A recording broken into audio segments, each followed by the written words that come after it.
Whether you're new to gaming or have been enjoying video games all your life, great gaming is not only about having fun and escaping the stresses of everyday life, but also being there to pick up our teammates, especially when they're down.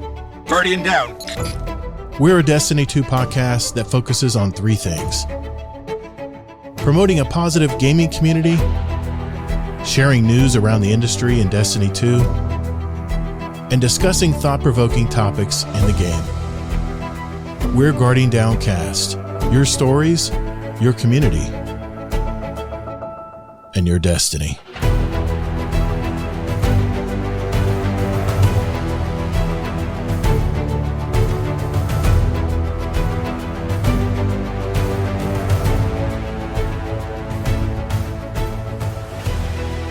What's up, Guardian? Welcome to episode 335 of Guardian Downcast. I'm your host, Todd the Gator, and I'm a Day One Guardian who loves gaming and especially the Destiny franchise. We're the podcast that's all about your stories, your community, and your destiny. For those of you who may have just discovered our podcast, we're a weekly gaming show with an emphasis on the Destiny franchise. We like to talk about other things as well, depending on if it's a roundtable episode or not. And tonight was supposed to be a roundtable episode, but because of the holidays and stuff, we had to move things around a little bit this month. But this is the last live show of 2025. I got you covered, though. Next week, we have a pre-recorded episode with my pal Warcry, and then the following week, we'll have an episode pre-recorded with Jealous Gaming. So just let you know, we will be continuing our shows every week like we normally do. For you audio listeners out there, it'll be every Monday at 12:01 a.m. That's when I release it. I have my co-host from the great state of Utah, Mr. Kingsley Mack, back with us again. How's it going, Mike? Hey, how's it going, man? And that's a lot of impressive stuff with shows you have coming up. Was that in my contract? You weren't involved. Sure. Don't worry. Okay. You got 2 weeks off. No. So it's as stands. No, I am excited to hear that stuff. I was actually considering joining, but there was scheduling differences on my side. Yeah, that's all right. No big deal. Oh, we got to do a weather report. It was near 80 today in Florida. I'm looking at the map that Kingsley generously supplied here. This is the current temps, not what the highs were today, but today it wasn't as warm. We've been in like the upper 50s. Today we were only about 50.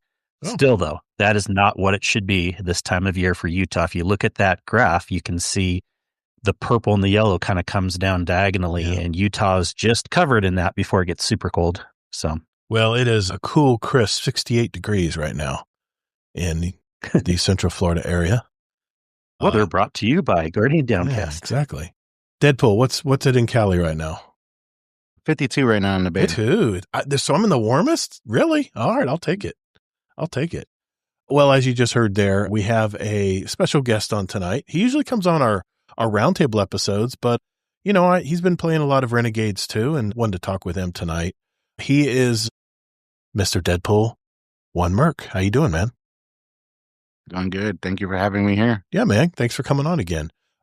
I think we were going to do a roundtable episode this week, and I just said, you know what? It's December's just a bust.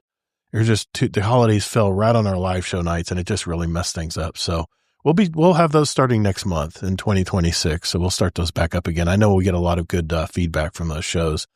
But in today's show, we're going to first catch up, see what everybody's been doing, especially Deadpool 1 Merc, since it's been a while since we've seen him. Then we're going to talk some Destiny 2, starting with our Day 1 Equilibrium dungeon run, which we did complete. Then we're going to talk the new Dawning event that we might have a few tips and tricks out there for getting that gear you're looking for. We'll also mention the new Marathon Vidoc that Bungie just dropped this week, 22-minute long Vidoc. I was a little jealous. I did do another topic of the week concerning the Destiny 2 game, kind of at the latter part of the show tonight. And I'm really curious to see Kingsley and Deadpool's take on it. And then we also have a speak pipe from a community member tonight. We'll play that and answer his question. Then finally, it is our Dawning show. So I'll ask some Christmas questions before we call it a night. So if everyone's ready, let's roll. Hey, it's Todd with Guardian Downcast. There's all kinds of ways that you can contact us. You can contact us on X. You can hit up our Instagram. You can send us a voicemail, or you can even email us. You can just tell them, go to the website at guardiandowncast.com. You know what, Mike? You're exactly right. guardiandowncast.com. Later, Guardian. But let me start with you, Deadpool. I know it's been, God, man, I can't remember. It's probably been at least 6 months or so since you've been on last. What you been up to, man? How's Southern Cali right now doing? California's doing good. I'm up in Northern California. Oh, that's right. So, I'm thinking of the area. I'm thinking of Mr. Native Raider. Oh yeah, he's down there in the desert. He's down in the desert. Yeah. I used to live not too far from him, so now I'm back in the Bay Area. But yeah, it hasn't been too bad. I've been playing a lot of Destiny, Pokemon ZA too as well. Okay. And then just been working my butt off. I still working with Geek Squad Seasonal. Oh, okay. So I'm not like there all the time. I'm a repair rep over there. Gotcha. And then my full-time job is at the school. I'm the facility supervisor, making sure the school is running and making sure the buildings are maintained and everything like that. So it's been cool. There's actually been one of the best years that we've had at the school, according to my new executive director. She got a promotion, so she's an executive director now. She's not the chief operating officer anymore, and they're changing titles. Okay. So she's a new boss. She's cool. She's been there 10 years, and she's like, this is the best year that she's had so far. How do you define best year ever? What are the metrics are they going by there? Are they talking about student count or? They're going based off of teachers and students. So everything so far has been good. We're almost fully staffed. So like we're one of the few schools that actually have a lot of teachers. Okay. I think we have like 3 extra teachers. We don't really need that many, but it doesn't hurt to have them because we have all these other courses that we could provide for the students since we're a college-based school. Okay. Very cool, man. What else you been up to? Chilling with the kiddos. How old are your kids now? I can't remember. My son is 3. He'll be 4 in March. Yeah. My daughter just turned 2 the week of Thanksgiving. Man. And then my 17-year-old, he's getting ready to graduate. So he's been applying to colleges. And then my 10-year-old, he's been doing good. My 2 older ones are in Washington, though. Man, those are some fun ages for Christmas, man. It ought to be a lot of fun this year. Yeah, you got everything ready? You got all your shopping done and everything? You ready to go? It's people that wait till the last minute, so everything's still slowly coming in. I just ordered everything 2 days ago. Dude, I did my Christmas shopping in like 15 minutes. Everybody gives me their list. I go online. I'm like, done. I'm done. What did you tell Amazon simple. AI? Look at my list. No, I didn't use AI. But I knew what everybody wanted. So I just like, boom, boom, boom, cart, click, done. I'm done. I had to go a few other stores this year, not just Amazon. So I'm going to get a Switch too, because me being myself, I replaced the battery on my Switch, and the connection for the left Joy-Con charging port is too close to the battery port. So you got to be careful when you pull it out. And when I pulled it out, I pulled that. So now it doesn't charge. So, but the battery works. Got a new battery and a broken Switch. So, and that part's hard to fix. So I just figured I'm probably going to get a new Switch soon. Okay. Well, Mr. Kingsley Mac. Yeah, I'm sorry, man. Go ahead. You have something else. Go ahead. And I've been watching some shows too, so I'm waiting for. Let's hear it. So, Stranger Things. The first 4 episodes were amazing. I watched the first one. Spoil it. I watched the first one. I've still got the 3 others to watch before Christmas. And the rest of them come out on the 25th. Yeah, and then there's the very last one. I think is on New Year's Eve, right? I think that's the way they spiced it. Yeah, I think so. Yeah. And then I started watching. So I've been watching The Landman. I took a break from it because I didn't want to rush through season 1, but season 2 just came out. Yeah. So Landman's actually pretty good. And then I've been catching up on 911 again because they finally came back out with some episodes. So my seat keeps sinking. Yeah, it's driving me nuts, man. I should have put on my Christmas list. I need a new. I'm just getting new chair. I'll just get a new chair the first of the year. Landman, I love Landman. That's a great show. I mean, I just like everything Taylor Sheridan writes. Everything he writes has really good story. He's a good storyteller, so I like his stuff. Kingsley Mac, what have you been up to this week? What have you been watching and playing other than Destiny? Oh yeah, I'll get to that. I'll tell you though, and also for Deadpool, but yeah, I've almost bought a Switch 2 like 3 times now. Every time I'm in Costco, I'm walking by there, I'm like, I don't need it. I'm okay. Really, the only new game so far is Mario Kart, and I'm okay. But if there's a new Mario game that comes out soon, I'd probably be buying that because that's my weakness. But me too, man. Technology. Yeah. Well, here's the thing. A lot of the stuff that I did this week too, we'll be talking about later in the show. But believe it or not, I have a Crucible experience, quote unquote. I'll be fair to you, Todd, because I know you don't consider it Crucible. Okay. I know where you're going. But yeah, we had fun. We were doing a raid on Wednesday, and the dawning just started. We're like, we should go into the thing because a lot of us kind of like the activity. Believe it or not, some people actually like this. So it's probably my favorite version too, way better than Scorched, and had a lot of fun going in. And here's the thing too, with Crucible, I can do okay if I really, really focus. It usually bores me.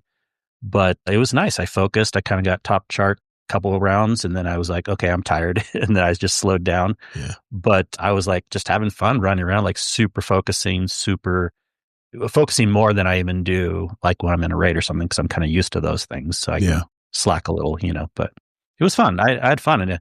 And we were kind of taking an informal poll before too. And I'm like, yeah, I'd give this like an 8 or a 9. One other person gave it an 8, but it sounds like you would give it a 0. A 2. I don't know. I'm a fan of the snowball fight. I'm not a fan. Bah humbug. Where's your courage? Where's that bah humbug emote I need right now? That GIF I'm always putting in the. Todd hates Christmas, everyone. You heard that. I'd say the good thing about it is that they brought something new to Crucible.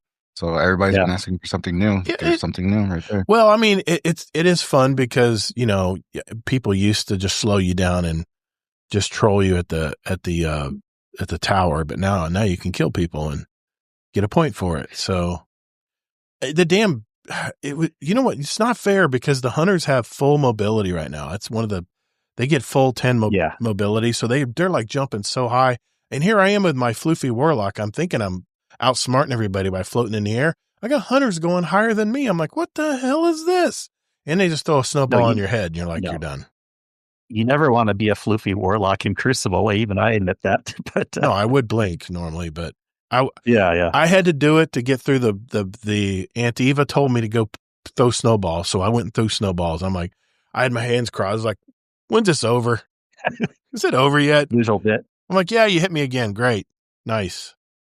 But I mean, it's like you almost have an automatic thrower. You just hold your button down and I'll just throws like this the whole time. I'm like, okay. No, you have to still lock on. You can't just you can't focus at all. It's just like Scorch. And who gets up the highest and shoots down for splash damage usually wins. So that's pretty much the name of the game. But I'm glad you guys. I was getting direct. I wasn't doing splash. Oh, you were going directly into people's faces. Okay. All right. Well, I'm sides a couple times. I'm happy you guys had fun.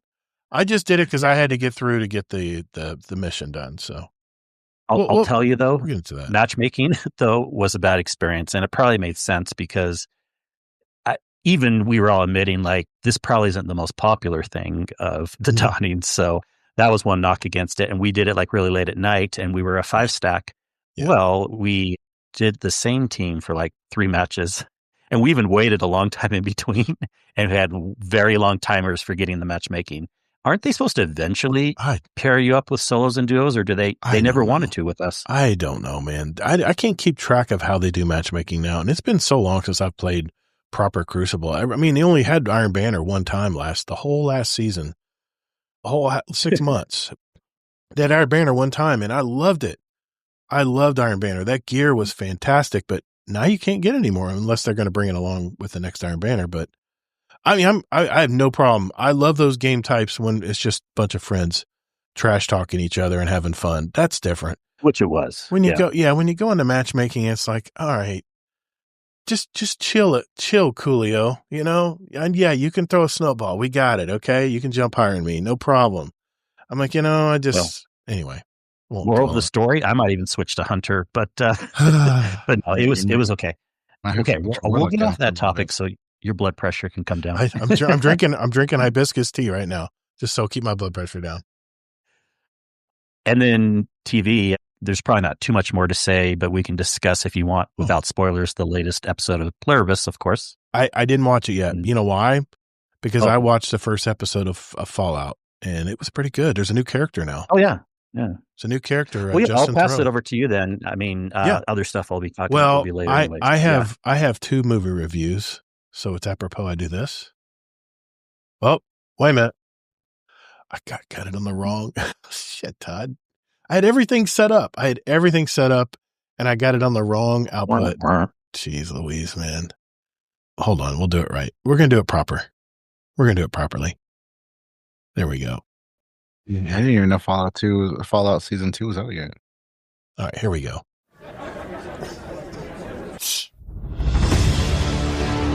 Movie review. I do have 2 movies to review tonight. One I saw on Netflix. The other I saw at the theater just last night.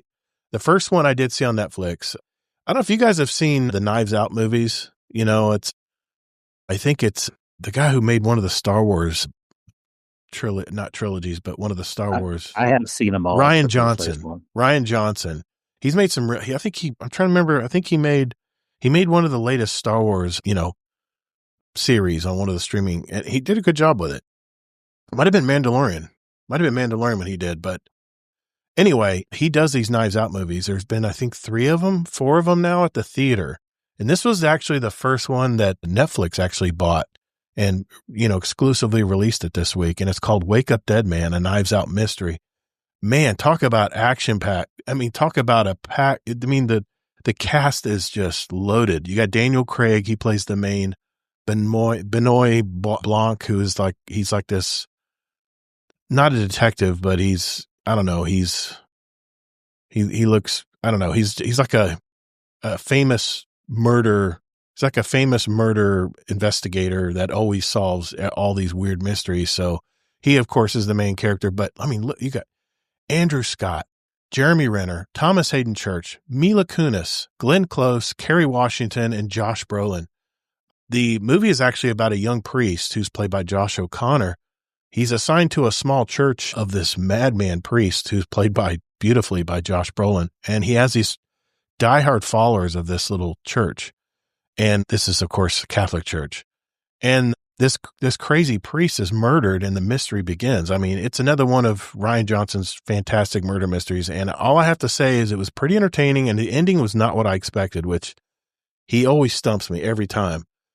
But it was very entertaining. I give it right in par with most of his movies. I give this one 3.5 stars. Solid, good movie, and it's worth a watch over the holidays, especially if you have Netflix. So check that one out. I think it had 92% Rotten Tomatoes. IMDb has it at 7.5 out of 10. So it's worth a watch. Now, the other movie I saw at the theater. Interrupt you real quick? Yeah, man, go. He did your favorite movie, Rogue One. Rogue One. Yes, that's what I thought. Okay. I knew I liked that guy. Yes, thank you for looking that up for me. This second movie, though, I got to be honest, my wife drugged me to this movie, and I was kicking and screaming. I wasn't kicking and screaming, but I was like, all right. It doesn't look it doesn't look exciting, but I didn't expect much from this. We at the last minute last night, we decided to, because there's a holiday rush of movies coming out next week, we decided to see a movie called Hamnet. And it had very little promotion. It's probably a film you've never heard of, and it's a story set in the 1600s, and it portrays the beginning life of William Shakespeare. And no, the movie was not in the confusing proper English, but a common language. It was kind of a modern portrayal of his life. It stars Paul Mescal as William Shakespeare and Louisa Harland as his wife, Rowan, and she did a fantastic job. But the movie shows how Shakespeare met his wife. She was much older than him, by the way. My wife did the research on it. We always look up movie facts about stories, especially if they're true stories. And his subsequent children they had together. And also, this is before he became the famous playwright. Both of them were really good in this movie. And the story showed the tough life of 1600s England, especially with the plague. And I don't want to spoil too much of it here, but the ending of the film, I swear to God, it gutted me. It was such a beautiful way to end a movie. And like I said, I don't want to give anything away, but I was deeply moved by this movie. I mean, I was a sniveling mess at the end of this movie. I had to compose myself before I could walk out because I was like drying my face. It's kind of a sad movie. It shows how tough the life was back then, but it shows how perfectly Shakespeare loved his wife And it was really a love story in the end. And I got to tell you, man, this is a very rare score I give films. I gave this one 4.5 stars. It's just a fantastic movie. This might hit one of my top 10 films of 2025. Rotten Tomatoes has it at a certified fresh 86%. IMDb, 8.1 out of 10. Keep in mind, it's a drama. There's no action in this film. It's kind of slowly plods along, and then it just smacks you in the face at the very end. I dare you to see this film and not be a blubbering mess at the end. I don't know if a movie shook me up this bad in a long time. So if you do get the chance to see it, it probably won't be out at the theaters much longer, but if you get a chance to see this and you see Hamnet, not Hamlet, Hamnet, it's really good. It's really, really good. So, and what's funny is our UK meetup for GDC this year was in Stratford upon Avon, which is the home birthplace of William Shakespeare. We actually looked at all the shops in Stratford, and all of a sudden you see this nasty looking building and you're like, what the heck? That's his home from the 1600s. I mean, it doesn't even look like it fits there, but they've slowly restored this house of his that he grew up in. But anyway, and then of course I wanted to mention I did see the first episode of Fallout on Prime Video, and I don't care what you say. I refuse to pay more money to Amazon to eliminate these stupid ads they have on this streaming service. I don't care if it's $2.99 more a month. I won't pay it out of principle. It's ridiculous. They raised the price of Prime, the Prime membership, like by like $30 a year. And now we're dealing with ads on Prime Video. All right.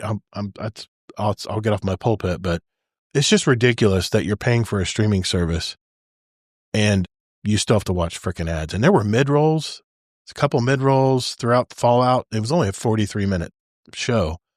So other than that, which kind of ruined kind of the mood, but other than that, that's it for me as far as this week. I want to get into our day one dungeon run, Kingsley, because man, that was a lot of fun. Last Saturday, instead of doing our normal raid run, we decided to split our raid group up into two, and half of us played in one group and half of us played in another group. And we both got the run done on day one on Saturday. So did you want to mention your experience with it? I'm going to raise my chair back up. We just didn't know how to team up with different groups. And of course I wanted to run with Sin just because we're buddies. Friends, sure. I mean, and I've run lots with you lately and I'm like, I'm just going to and I wanted to take Ronan, but I didn't want to be selfish because Ronan's dungeon master, so I'm like, Ronan's good. Just rolled the dice. I love running with Kate, asked her, and then me, Sin, and Kate were a group. We were Team Midnight because there's the joke that, Sin loves Taylor Swift and he always sings Midnight. When Todd calls out midnight instead of top center in the raid. It's midnight and 6:00. That's how I'm going to call it. All good.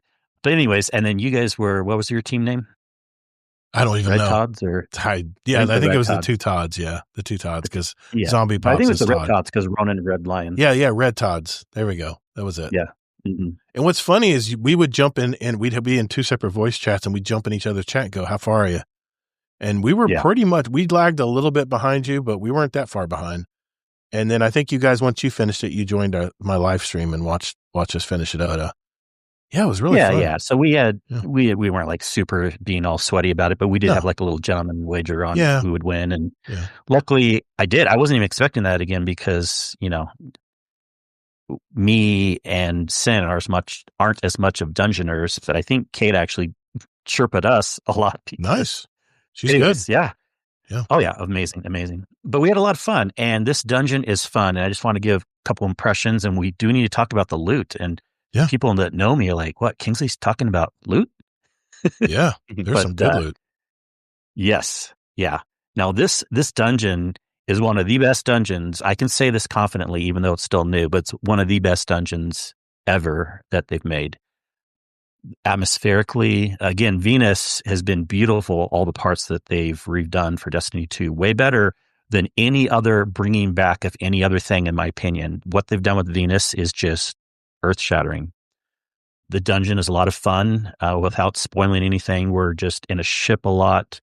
We're where it has also the Star Wars inspiration, but I think they did better here than even the campaign, where the campaign was a little borderline cheesy at times of one-to-one similarities. Mm-hmm. I think this was truly inspired, right? But not like too much Star Wars, ultimately. What was the boss called? I mean, yeah. What was the boss called again? Dredge and Sear. Dredge and Sear. Dredge and Sear. And while he's doing tickle fingers, I can say, honestly, this is more Destiny inspired because we've already had that. Warlocks have that as a super. Mm-hmm. And it was just convenient that it kind of matches up with Star Wars, right? As far as having tickle fingers. Well, yeah. Palpatine also had tickle fingers. Yeah. It's kind of a more of a coincidence there, but a good kind of like, throwback to Star Wars also. Yeah. Anyways, dungeon's super fun. I would call the dungeon like the Arc dungeon too, because again, that's kind of like the whole bosses thing at the end and stuff. A lot of people are wanting to run this because you can also get the dark taken crystal for your blade. It's a very popular sought after item. I got really lucky got it on the first drop. Sorry, people. It's all right. Zombie did on our team. Zombie did too, but I would have been fine if I got it on drop 30 because I really am that type of person with RNG. But I'm glad I got it. It looks nice. Yeah, it does look good, and I mean, each person on each of our teams got one, so that's good odds. Yeah, but also you can farm. You don't have to wait once per week per character. You know what I mean? Like they told us right before the dungeon came out that you can farm this stuff. So people have been running it over and over, even on their same character. And then I know even a couple other people that have gotten the dark crystal since. Yeah, I've been seeing a lot of people. I'm sorry. Go ahead, Dipple. No. What were you gonna say? I've been trying. I'm trying to get it. Like I tried soloing the dungeon, and it's intense soloing it. So I'll say the second boss glitched out on me a few times. Okay.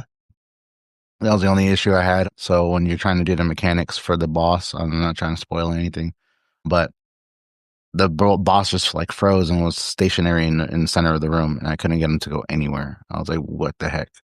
And I left and went back into it, and it happened again. And I left and went back and it happened again. Happened about like 3 or 4 times.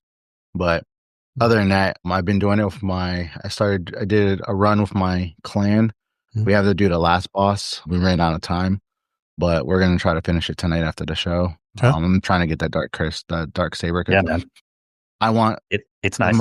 As much as I wanted they surprised me with the Mandalorian sets too. I remember mentioning in the last episode, the last one, I was like, I hope they have the Mandalorian sets, and next thing you notice, the Titans get Mandalorian sets. Yeah. So yeah, I'm definitely getting that set. I haven't bought it yet, but I'm hoping I got enough. I got all 3 of them. I think you have to use silver, right? Can you use Bright Dust to buy them? I think you have to use silver. You got to use silver. Yeah. I got a little silver hanging around. I might go ahead and. What's the hunter, by the way? What's the hunter? Is Boba Fett. Oh, dude, I definitely have to get that. And then the warlock is Bo-Katan. Bo-Katan's actually the Mandalorian leader. I didn't get that one only because I know a female plays that character in the real Mandalorian. So Bo-Katan's played by a female, and I was like, she's a female. What's that? Yeah, she's a female even in the stories. Yeah, that's what I'm saying. That's the reason why I mean, I'm very much. I like to be realistic when I'm putting my sets together. Sorry, Kingsley, you were saying. Kingsley ran off the edge of the cliff. Realistic. I mean, we both know neither of us are the correct build and weight and muscle mass for a Guardian. I don't know. I'm not. I am built like a football player, but probably not that big. Yes. So the loot in the dungeon is good, by the way. And so that's why I'm talking about it tonight. The armor, it's really cool. Sage protector robes. So you can look, especially on the warlock, it looks like this. You can look like you're Obi-Wan or Rey or something like that, Yeah, it's Jedi-esque. Jedi-esque, but kind of not ceremonial, more like just kind of the tan colored ones, I don't know if there's different. I'm not that much of a Star Wars nerd if there's actually different. I'll definitely be getting the hunter set. Robes. I'll be getting the hunter set and the Titan set, but I don't know about the warlock. I'll talk later about my set, but go ahead. Well, and the set piece bonuses are actually pretty good too. For the 2-piece combat meditation, sword hits return grenade and class energy. Bonus energy is granted if blade focus is active. And like most of these sets, you can do, a lot of people are doing 2s and then 2s from another, but the 4 is pretty good here too. It's called Blade Focus. Briefly guard with a sword to ready Blade Focus. While Blade Focus is readied, hitting a target with your sword increases sword damage and lunge distance for a moderate duration. And it sounds good. I don't know if I care as much of having the 4-piece, but I just love having. I think I'll rock the 2.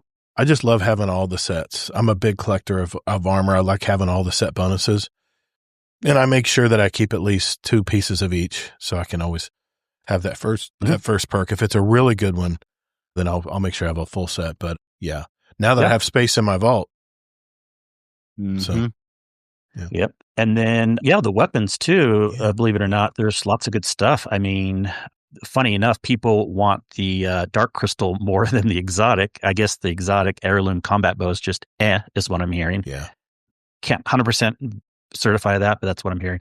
But all these legendaries are pretty darn amazing. And I am going to talk about 2 of them and then anything you guys want to add. But I'll just go down the list first. We got Bitter End and Arc machine gun. I got one too. We got Conspiracy Honed, which is a stasis sniper. We got High Tyrant, which is a void pulse rifle. That's the one I want. Zombie got it. We got Sullen Claw with a void, which is a void sword. We got Voltaic Shade, which is an arc scout rifle. And we got Zealous Ideal, which is a solar auto rifle. Now, first, just talking about how all these look, the scopes are so clean and amazing, and much of them are fast firing. And I'm having like this internal struggle in my brain because I'm like, why do I like these so much? And they don't actually look as much like a Destiny weapon. They look more like a tactical weapon or something from like the Division. Or, they're still spacey, but like just the scope and the way they're firing, I'm like, maybe I do actually like the more tactical. I like the blasters, weapons. But anyways, and they're heat focused, which, I just have to talk about this. A lot of people really, really want this one. I've never heard Kingsley nerd out. I've never heard him nerd out about weapons before. Have you heard about the machine gun, our Lord and Savior, the Bitter End? It is a beautiful weapon. I've been using it. I haven't taken it off. It's a beautiful weapon. Yeah, it's beautiful and it's fun.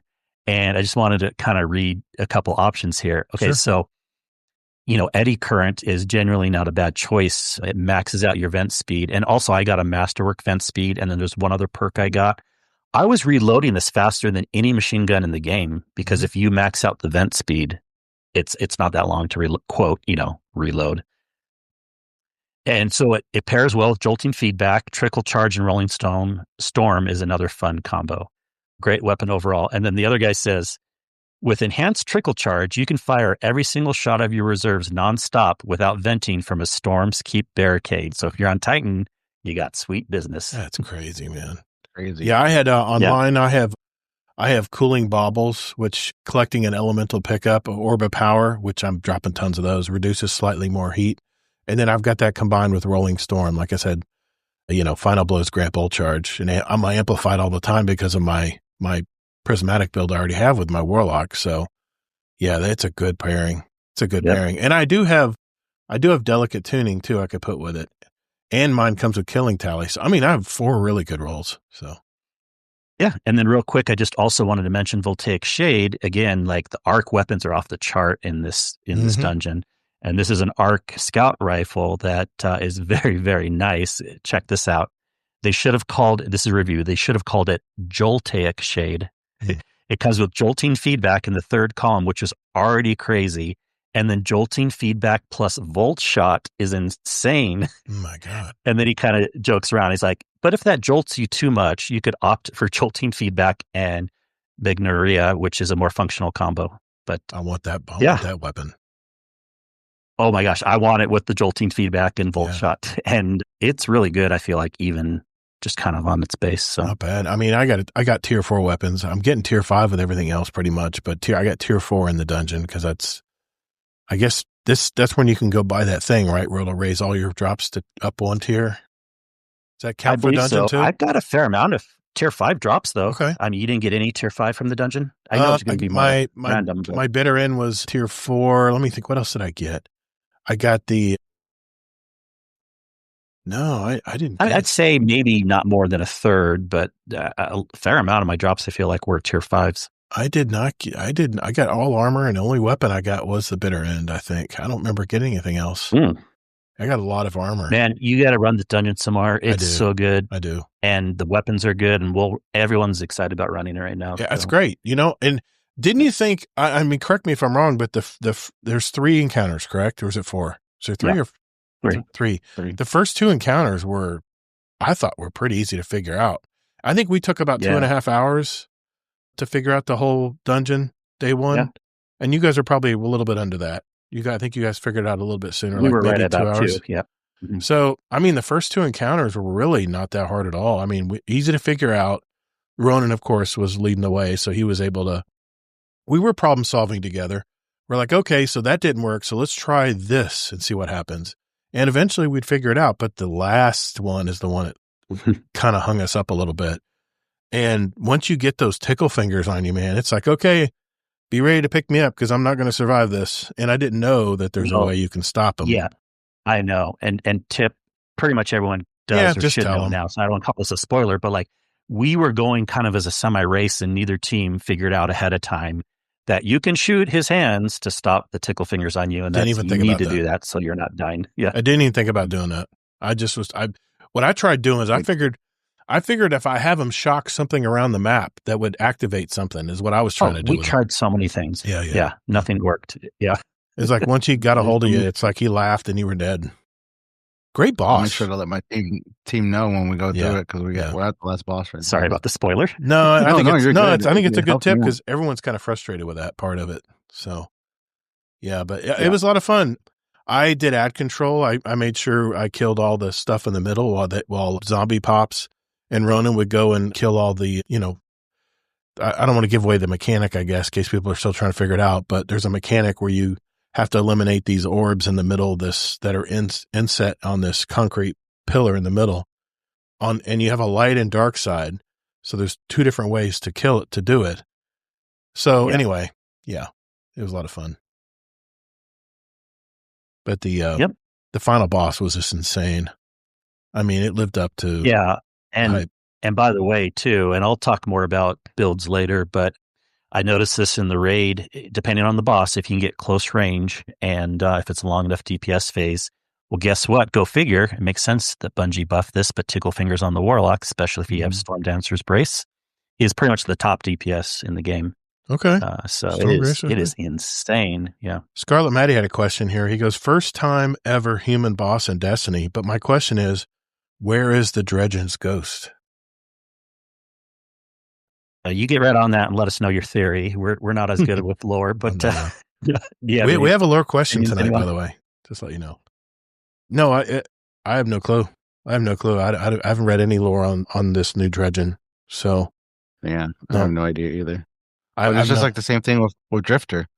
We didn't know Drifter had his ghost still around because his ghost is now showing up. Just now. Yeah. So So I've never heard anything from his ghost. I mean, maybe they just don't really, they don't really obviously associate with their ghost much. Or maybe they just keep it hidden. Maybe they're, it's a Dredgen. You're probably wanted a lot. You don't want your ghost being shot. They're smarter than, my favorite character, which is Cade. Yeah. So, not having your ghost out, but no, Drifter's also my favorite. Come on, Cade. You're surrounded by mercenaries and you pull your ghost out. The weapon I got was a Zealous Ideal. I love it. Mm-hmm. It is amazing. I got on mine. I got it pulled up right here. I got Chambered Compensator, which gives me it's 100%. It's 100 for recoil, and then I got the Light Heat Sink, and then I got Cooling Bubbles. And then I got Onslaught. Mm-hmm. So then nice. It's amazing. I love auto rifles, man. So there's 2 auto rifles. There's a solar and a void auto rifle in the dungeon. No. Void is the pulse. The solar is the auto rifle. Yeah. Oh, pulse. Okay. And the auto rifle, if you put the super dark shader on it, super black. Yeah. It makes it look like the stormtroopers blasters. Nice. It does actually. Yeah. I like it.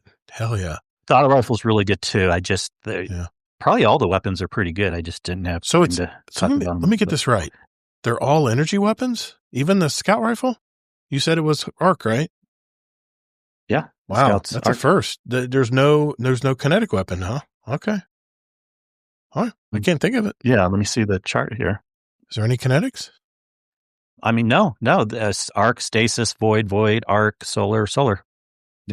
They're all elements. Yeah, Scarlet. In-game reason for we got to run it back. I totally get it, man. Now, remember, we can have a mix of primaries and specials. I mean, the Pulse, of course, is a primary. It's void. And then the Scout's a primary and the Auto's a primary. But then you got the Sniper and... Oh, the Sniper. That's right. Machine gun. Well, the Sniper, basically, is a special. Okay. Nice. Stasis. I love it, man. I love it. All elemental. I love it. That's cool. No, I had a great time. I honestly was surprised we got it done. Wasn't expecting to finish the dungeon. Usually day one stuff, we're just exploring, but Ronan was right on it and Zombie was on it too. And once they figured out how the mechanic worked, especially at the end there, they pulled you along. Yeah, we got done. I mean, I was right there. I understood what they needed to do. I understood the mechanics, and we were all three working together to figure out the mechanics. Yeah. No, I wasn't just sitting in a corner shooting stuff, but my goal was I needed to keep because the enemies just keep coming in the middle, and I needed to keep the pressure off of them. So while they figured out, and I don't want to give it away in case people are still trying to figure it out, but while they were trying to figure out the mechanic, they were trying to do the mechanic, I would take all the pressure off of them from the middle. So, and there were some middle enemies that I had to kill in order for their mechanic to work on the light side. So, but yeah. One last thing, real quick. Again, the dungeon's amazing. It's probably going to be good news, but also sad news, but probably true news too, that really the raid in the dungeon from this whole Destiny year is the top content of, at least in a lot of people's opinions, of the thing. And what that probably means is we're probably not getting anything super amazing coming until at least the next DLC. Yeah. That's not, I mean, whatever. We kind of already know that, but Alchemist, I think it's called in summer. Yeah. I'm not saying we're not going to get something good, but I mean, just there's no way it could probably beat the dungeon is what I'm saying. But I got you. Well, before we moved on to the TWAB, I wanted to talk about the Dawning event, because yes, it is the same Dawning event that we've always played, but there are two new cookies you need to make. One is for the NPC Ion on Kepler, and another one is for a good old dog companion that's, near the tower, near Ada 1. Those are the two new cookies you need to make. And all I'll tell you is, if you haven't done it yet, you'll need to talk to Ada. Once you talk to Ada, she is going to make you go play Snowball Fight. Just do it. Just wait for the game to end and then go back and talk to her. And then, first, of course, you have to make a cookie for Zavala, give it to him, and then go Snowball Fight. And then when you come back, she basically puts you on track to build those two cookies, make those two cookies that we don't know about yet. Once you do that, then you get a really nice, hefty reward for that. You get a lot of Dawning Essence, which is the main currency in order to make cookies. It's like the common currency, and then you have to mix these other stuff with it. But once the materials that I had a hard time getting one of the materials, and I think it was called the Dark Ether. It was basically scoring enemies. And I was trying to play solo ops to find some scoring, and I couldn't find any scoring in the solo ops. So just a little tip here. Hey. What? Okay. Sorry, go ahead. No, I was just going to be like dum-dum. I know where to tell you to go, but now I want to hear what you're going to say. I want to hear what you guys say, but I know I go to my fallback. I go to my fallback place on the Dreaming City. And that's it's the Dreaming, the Bay of Drowned Wishes. Yep. That's where I go for all of my stuff. It's on the Devilian Mist. It's at the very beginning. It's right there behind you as you spawn in. And man, I got stuff to drop. It's, what's really good is if you're wanting to farm like all the materials and of course Essence of Dawning, which is the main material, just run the solo ops. I got 15 to 24 of them per run. So you can I love the fact that I can really farm the Dawning Essence right now. And another tip I want to give you guys too, for those of you who have been around a long time, remember to equip your Starfarer 7M ship, because it has a mod on it that no other ship has called Spirit of the Season, and it grants you a chance to generate Dawning Spirit, which is what you'd use to unlock all the Snowball perks and to unlock all that, and it'll help you towards your title too if you want to get Starbaker. But make sure you have that ship on, because every time you get an ingredient that falls whenever you're shooting enemies, you have a chance to get some more of that Dawning Spirit, which is that third material you need to unlock all your stuff with Aunt Eva.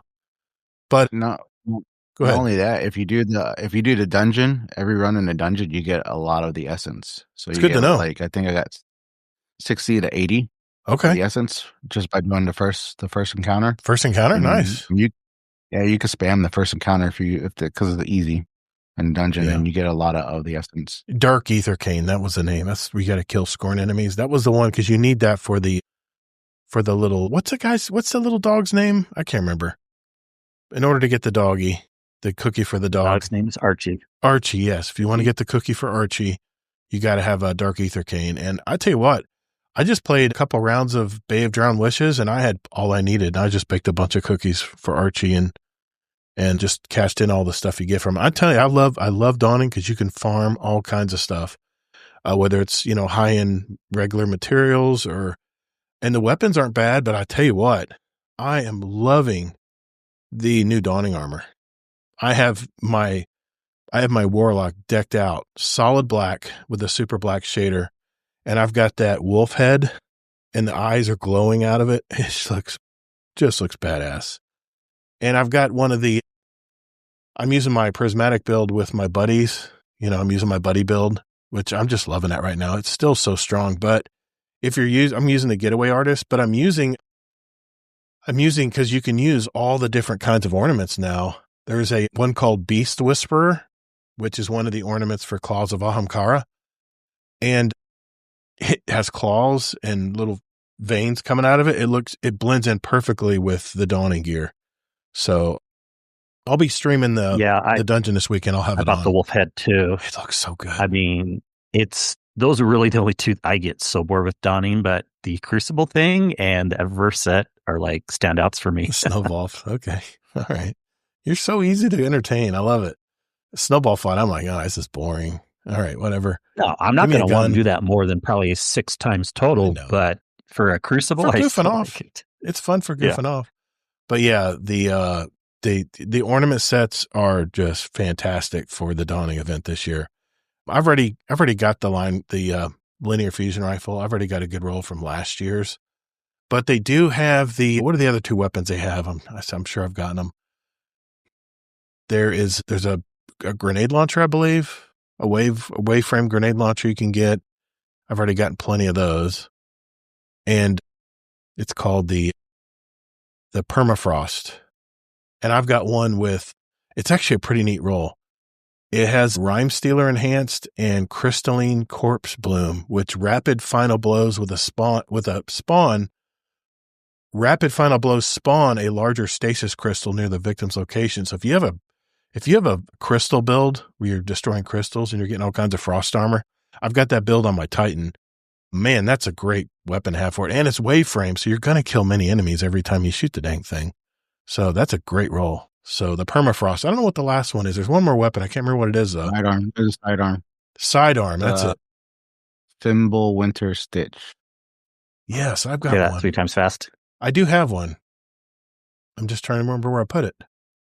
There it is. Yeah, the Thimble Winter Stitch. I have one it's not a bad roll. It's a tier 5. It's arc.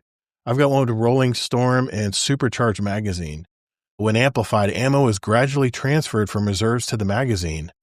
And while in Speed Booster, which I am always in Speed Booster, ammo regenerates faster and overflows the magazines. And it improves the magazine size. So that's a no-brainer. In Crucible, I'll be definitely running with that. So, but yeah, the weapons are good. The armor's kick ass. I got one with Volt Shot.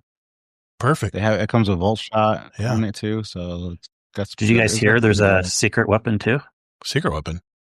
What secret weapon? Yeah. Don't tell me Snowball. No. It's called the Gizmo Weft. Oh, yeah, I heard about that. What is that? Yeah, it doesn't drop with the normal raid. It's like more of a rare thing to get. Gizmo Weft? Yeah. What the hell is that? Seriously, I'm not trolling you. What the hell is that? He's really not trolling. He's really not trolling you. What kind of weapon is it? I forget what it is. I'm looking it up right now. Hold on. Is this from the dungeon or the raid?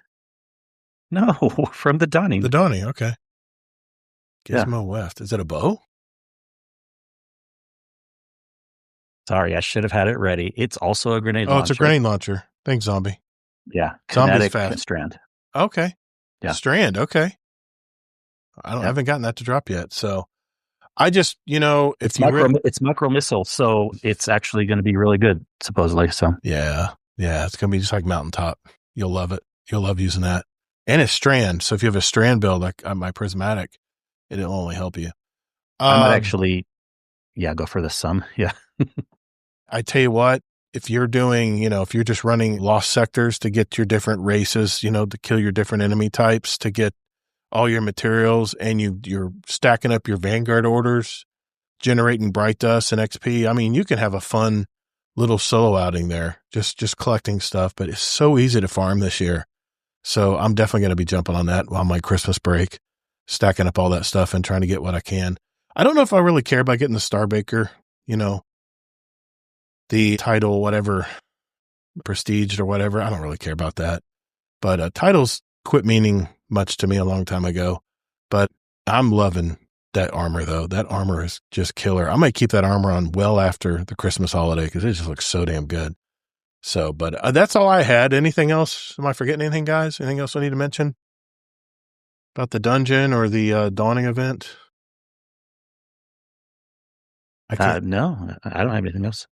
And by the way, the event pass where you get all the stuff to unlock the event pass for the dawning, which it lasts 3 weeks, by the way, so you have plenty of time. Just make cookies. I mean, really, seriously, that's all you really need to do is just make cookies, and you'll unlock the weekly one, which gives you a ton of stuff. So, and then you can get your Vanguard, your seasonal Vanguard track, your seasonal track done for the week. I mean, there's you can really farm a lot of cool stuff right now. I'm having a lot of fun doing that. So, okay, well, if that is it, that means it's time for This Week in Destiny.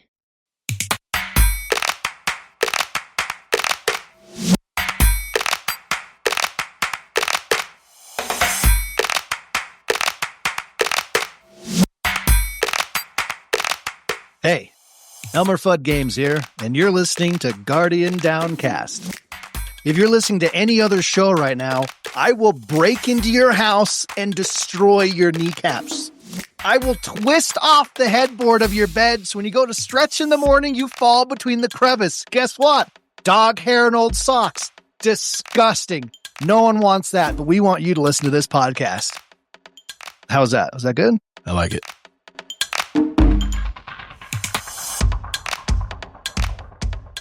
All right, This Week in Destiny for December 18th, 2025. First and foremost, we'd like to take a moment to thank every single one of you. Thank you for your time, your voices, your posts, your comments, your videos, and just the crazy amounts of passion you have for our games. Bungie would not be what it is without its community. And 2025 yet again proved this to be true. We hope this year has treated you well and hope you have all the time and rest as we head into the end of the year.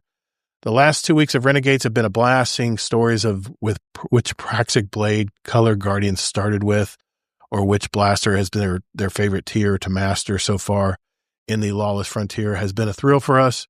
With the Equilibrium Dungeon conquered by Team Tommy, we need to come to the end of our launch phase. With the start of the Dawning this week, we're looking forward to taking our collective foot off the gas. So just a little off during this holiday period. Still have much more work ahead of us. The blog will be entering a form of stasis for a few weeks, but many of us will be working through the winter break to solidify our 2026 plans and beyond. Being this is the final TWID of the year, they mentioned a lot of stuff that they've already talked about already, but I'll just briefly go through these here. Congratulations, of course, to Team Tommy, Mario Monkey, Luigi Style, and Biggs. Those were the 3 members of the team who won the world's first Equilibrium Dungeon on contest mode. They'll get those cool looking trophies. Let's see your dawning fashion. Happy dawning, everyone. Have you been baking your cookies for your allies? It's once again the time of year you dress up as something very cool and we give you an emblem for your effort. Let's do this, Guardians. Welcome to the Fashion 2020, Dawning Fashion 2025. The rules are simple. Take inspiration from the Dawning to dress up your Guardian. Share your fashion with us using the hashtag Dawning Fashion 2025 hashtag. No more than 3 people per submission, and share your Bungie ID in your post.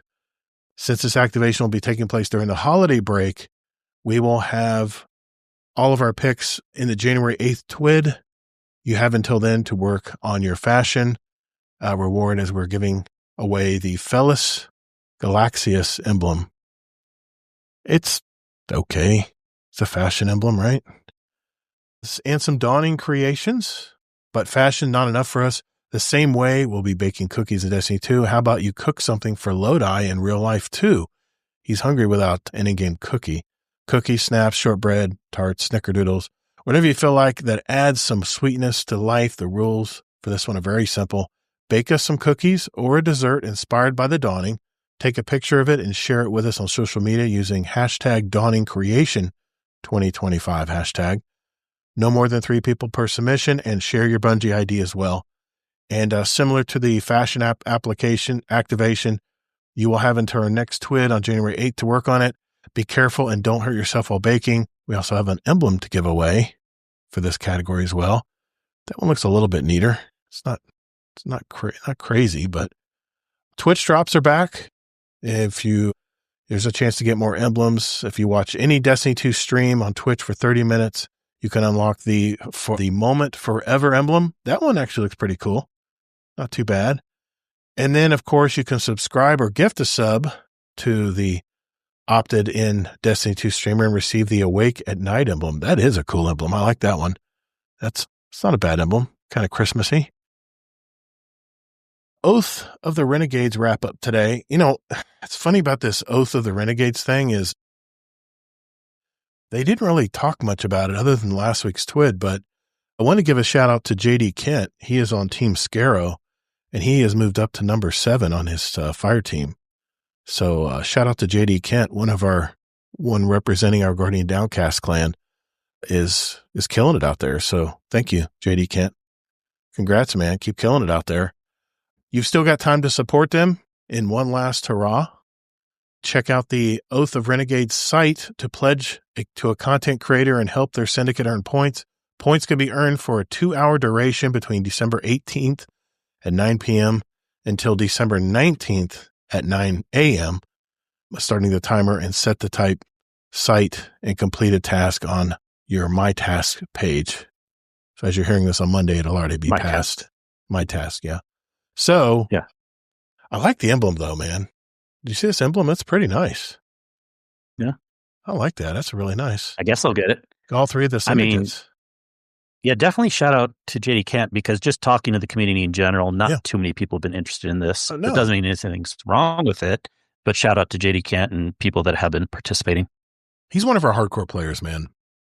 He always goes at it, man. He's always on. Yeah, he's put a lot of time in this game. That's for sure. And he's very talented too. He's pretty good at it. So yeah, the winning creator syndicate will get the emblem for the entire Destiny 2 community to adorn in 2026 with the winning syndicate's icon replacing the Vanguard icon. Oh yeah, I see it there. That looks really cool. Okay. As it stands, Totality Division is in the lead with 42% control. So you've got to jump in if you want to see different syndicate icon for the emblem. Here's the full list of lieutenants streaming today. Like I said, by the time this comes out, it'll be already over with, but I just at least wanted to share it for the live crew here. Bungie Foundation end of year update. You did it again, Lightkeepers. Your collective desire to do good powered another incredibly impactful year at the Bungie Foundation, bringing hope to those who need it most. Just a few of the many highlights of what your generosity made possible.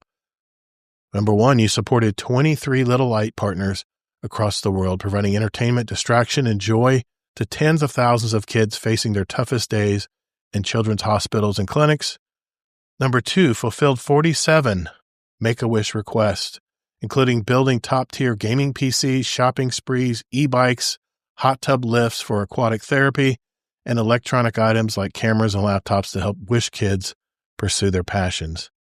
Also, from devastating wildfires in Los Angeles to crises in Sudan, Ethiopia, and Gaza, your support enabled our humanitarian partners to quickly respond and deliver timely, meaningful aid. And lastly, recognize key awareness and recognition months throughout the year, supporting veteran and military families, LGBTQ+ youth, disability inclusion, and mental health initiatives through focused campaigns and partnerships leading to tens of thousands of dollars in donations to well-deserved organizations. It's amazing to see all that we can accomplish as one community working together to put a dent in the universe. Thank you once again, putting your trust in our mission and our values. None of this would be possible without you and your passion and your generosity. Yeah, Bungie has always been very good at helping their community. So yeah, this has been fantastic. I can't talk about it too much because I'll just get all freaking sappy and emotional about it. But I have a soft spot for our veterans out there, and Stack Up is just an outstanding organization. And I love that they helped them this year as well. They give like Xboxes to our troops out there in the field to keep them entertained. I mean, I know it's got to be tough out there. It is. Yeah. You know, Deadpool, you're a veteran. From experience. Yes. Yep. So, I mean, you've even dealt with the mental health side of that part, it's a battle you never stop fighting. So one last Bungie bounty for good. And this is this Sunday, December 21st, 9 a.m. to 2 p.m. Pacific. Join the Foundation fam. Try Hard Tristan, Pika Peach, Not Mashed, Abby, and Alan, and Britley. Okay. In the Crucible for our final Bungie bounty of the year. A match and defeat our fire team, and the faster than light emblem is all yours. True in the Bungie Foundation Twitch channel for cozy Crucible vibes and some holiday fun. I'd love to have that emblem, but it is tough to beat these guys. They're usually really good. So on to 2026. 2025 may be wrapping up, but we've got our eyes up and focused on what's next. We'll see you in January for Game to Give 2026. The action kicks off January 12th, and we've got some incredible things in store for this campaign. Here's just a little sample. A Game to Give, January 12th through the 29th. There's a dawning sale going on. If you buy anything in the store between December 16th and January 6th, there's a nice little cookie emblem here. I'm surprised Allocate isn't all over that one. Anyway, there's still a $7.77 flat rate shipping. I'll tell you what, man, I ordered a couple t-shirts during the Halloween event, and I got the t-shirt in the mail like within a week. And that's very rare for Bungie. They take forever to send stuff. But I mean, I'm sure they have to figure out how to distribute it. And there's probably a lot of hands that get in the way and a lot of channels that goes through before it gets to our door. But I was surprised how quickly I got all my stuff that I ordered during their clearance during the Halloween event. Anyway, new lights and more in the new player guide. We keep adding more chapters to our updated Destiny 2 new player guide. There's lots to uncover. So it's going to take us a few weeks to fill it with everything new players need to know about the game. Thanks for your patience. I at least love that they have it. Minimum, they have this where new lights, we can send new lights to at least get caught up on the game. It is a lot to learn. You can read our second chapter about onboarding as a new light and content that is freshly minted Guardians can play. And there's a link right there if you want to find out more. All right, the community team updates. Destiny 2 community team has actually grown a bit. This final twit of the year felt like a perfect opportunity to not only introduce the newcomers, but to also remind you of the wonderful people who are listening to your input, evaluating how you feel about the game, and communicating your feedback to the rest of the dev team. We'll start with the newbies and then move to the folks you may already be familiar with. Evan, quote, Scapes Berman is a Destiny Global Community Lead. Frog on a Float. Okay, I get it now. Destiny Senior Community Manager. Bruno BR1 Toledano, Destiny Senior Community Manager. Mitch Alpiner. Yeah, I said that right. Social Media Manager for Destiny. Eduardo Senior Technical Community Manager. Connor Powell, Technical Community Coordinator. Of course, we know Cosmo. We know DMG. They guys have been here forever. So those are the new additions. If you want to read their bios, they have a little paragraph below each of those. You can go to Bungie.net and check that out. Player Support Report. Kingsley, anything we need to know right away from the Player Support Report? Shit's broken. There's several things, but yeah, we'll skip it. Yep, shit's broken. It's broken. Thank you, Deadpool. Okay, we got some artists of the week here. That's really good. That's funny. The Dawning, of course, there's a video by Wall, W-A-L. The Dawning is short, but Merry Christmas 2 cinematic. I might watch that. That looks really good. That's great artwork, man. Damn, that's good artwork. Anyway, farewell 2025, greetings 2026.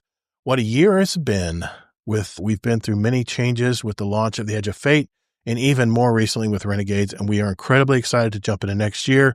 We couldn't do this without you. We know that's a misspelling. We know Way say this all the time, but it's because it's true. Your support is invaluable, and our feedback helps us focus on what truly matters. Please keep it going in 2026. Before we close here, we want to remind one last time that we're entering a quiet few weeks for Bungie. While our operations center will stay working, we will have some comms if some issues arise during the Dawning. We don't have another twit until January 8th, and our social media presence will be reduced. Wish you all a fantastic time during the holiday season, no matter how you choose to celebrate. Go for long walks, cook some fancy food, spend quality time with your loved ones, enjoy a hot drink if it's cold outside, or something on the rocks if it's warm, and find time to read a book, watch cozy films, and play cool games. Thank you for being our guardians, Destiny 2 community team. Thank you, Destiny 2 community team, for communicating with us every week, and I hope you guys have a well-needed break. So that is it for the TWAB. We will get to our topic of the week coming up next.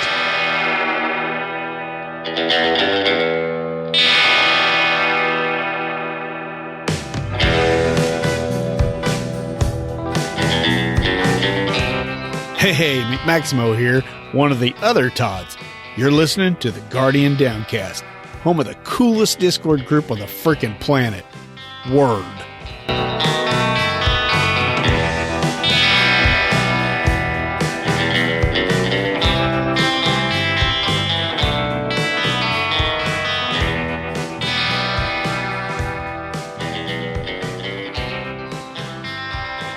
All right, for our topic of the week, since it is our last live show of 2025, we had a lively conversation in the Destiny chat channel this week in the Discord. And I wanted to turn this conversation to our viewers and our listeners out there.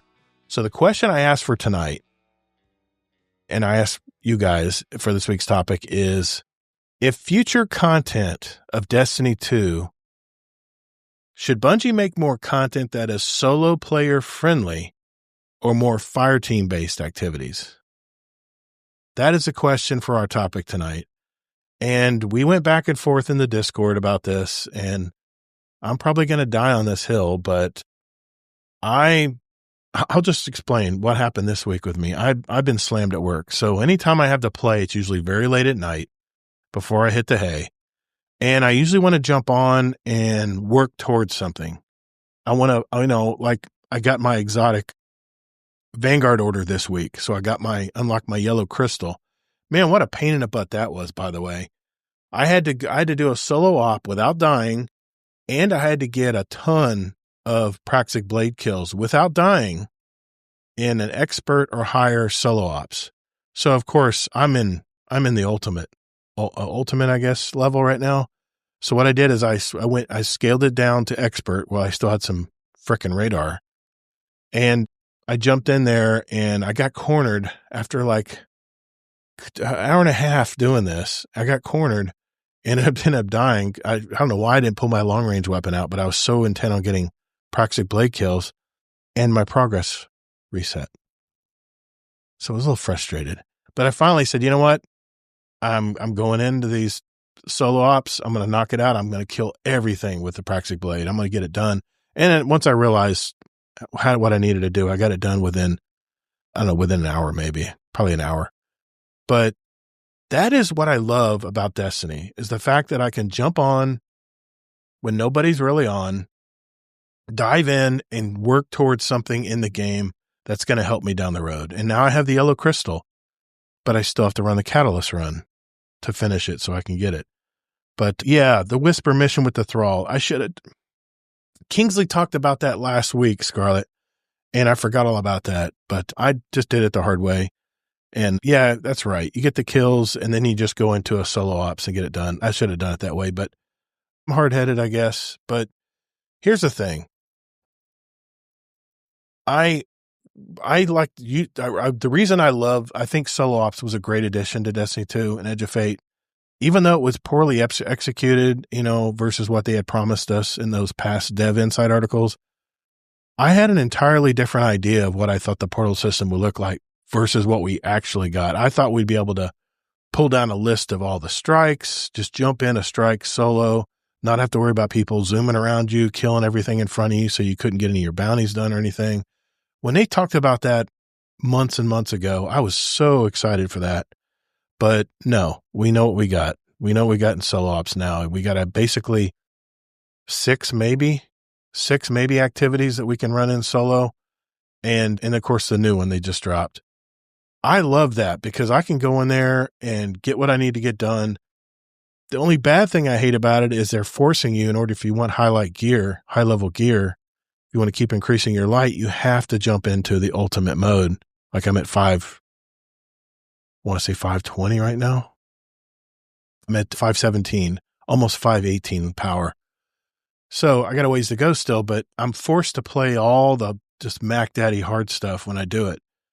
And I tried to, last week, we talked about it on the show, I tried to jump in and do the Lawless Frontier, and I did not have a good outing doing the matchmaking. And yes, I know it was just one game, but I got to admit, guys, every time I had an hour to spare before I went to bed this week, I looked at Lawless Frontier and I was just like, I just couldn't get excited to play it. And I got to thinking about it. Why am I not excited? I want to earn rep for my clan, right? Or for my syndicate that I'm working for. Because the fact that it does not scale to solo player. I tried doing it solo, by the way, and it's intense. It's just really intense. The enemies really aren't reduced if you go in solo versus with a fire team. So you're almost forced to go in with a fire team. So what have I been doing? I've been jumping. I've been getting my Vanguard orders done. Now that the Dawning's out, I've been farming all the materials and stuff to make cookies and all that stuff. But the thing that makes Destiny such a great game is the fact that a solo player can jump on, knock out something they're working on, whether it's leveling up a weapon or whatever, and then jump out. And that's the great thing about the portal is they tell you how much time it's going to take, what you're going to get, and what power level you're going to get it at. It gives you everything you need to know. You can jump in and get it done and then jump out. But these match-made activities, and I know you can call me antisocial or whatever, but I just have not had the best of luck in matchmaking. And this is maybe just for me, but unless I'm organizing an event like a full raid, like we do raids and dungeons every Saturday, unless it's organized in advance, I just need to know who I'm gaming with. And today it just seems like with the matchmaking the way it is, you have people that are going AFK thinking they're just going to get everything and just sit there while you do everything. That's never changed. That's always been a problem in match-made games. Doesn't matter what activity. Or you'll have someone who goes in there and doesn't know what to do. And they use up all your revives because they're team shared revives. And then you die one time and now you're sitting in space because you used your one death and you're done. So my question is with you guys is what do you think about that take? Do you think that Destiny needs to make more content geared towards solo players or at least solo friendly? Or are you on the opposite end of the spectrum on that? You guys can, whoever wants to jump in. None of us care. No, I'm just kidding. Do you want to go, Dimple? That could be I'll go. Being that I like to do solo playing and stuff like that, I think they need more solo content. I love all the stuff, all the content they have and everything like that. It keeps me busy and things like that. And I find myself trying to do more solo stuff, not because I don't want to play with anybody else or anything like that. Right. I'm pushing myself to the limits, and I like being able to test myself and test my abilities. Yeah. Not only that, it actually helps me improve my gameplay, makes me a better player.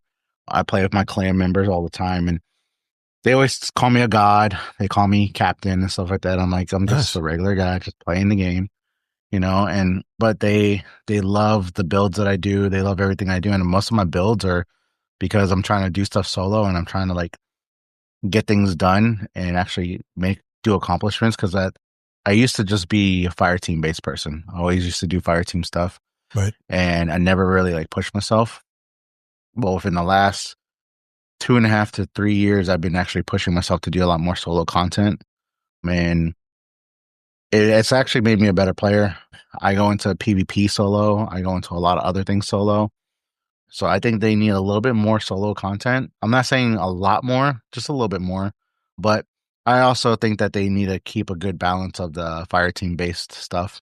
But with the matchmaking, I think they need to improve on the matchmaking, because I have ran into those experiences where you get somebody and they're just AFK and they expect you to do all the stuff, because you'll see them, you'll be doing the strike or doing whatever it is, getting a certain distance, and then you'll see their character moving and they stop moving, so that way they don't get kicked out.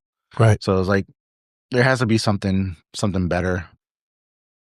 I have had it where I go into content and I'm matchmaking, and yeah, it's really hard stuff. And like, I'm the one that's not dying, but the other two people are, or the other two people are not paying attention and they're not following the objective, or not going, and they're going the opposite way and they're dying going the opposite way. The Lawless Frontier, I enjoy doing the invasions. So I've been invading, but I haven't been invading with the. So I noticed a lot of people have been using the behemoth. I haven't been using it. I just been using pure skill. Really? Using my scout rifle and hand cannon.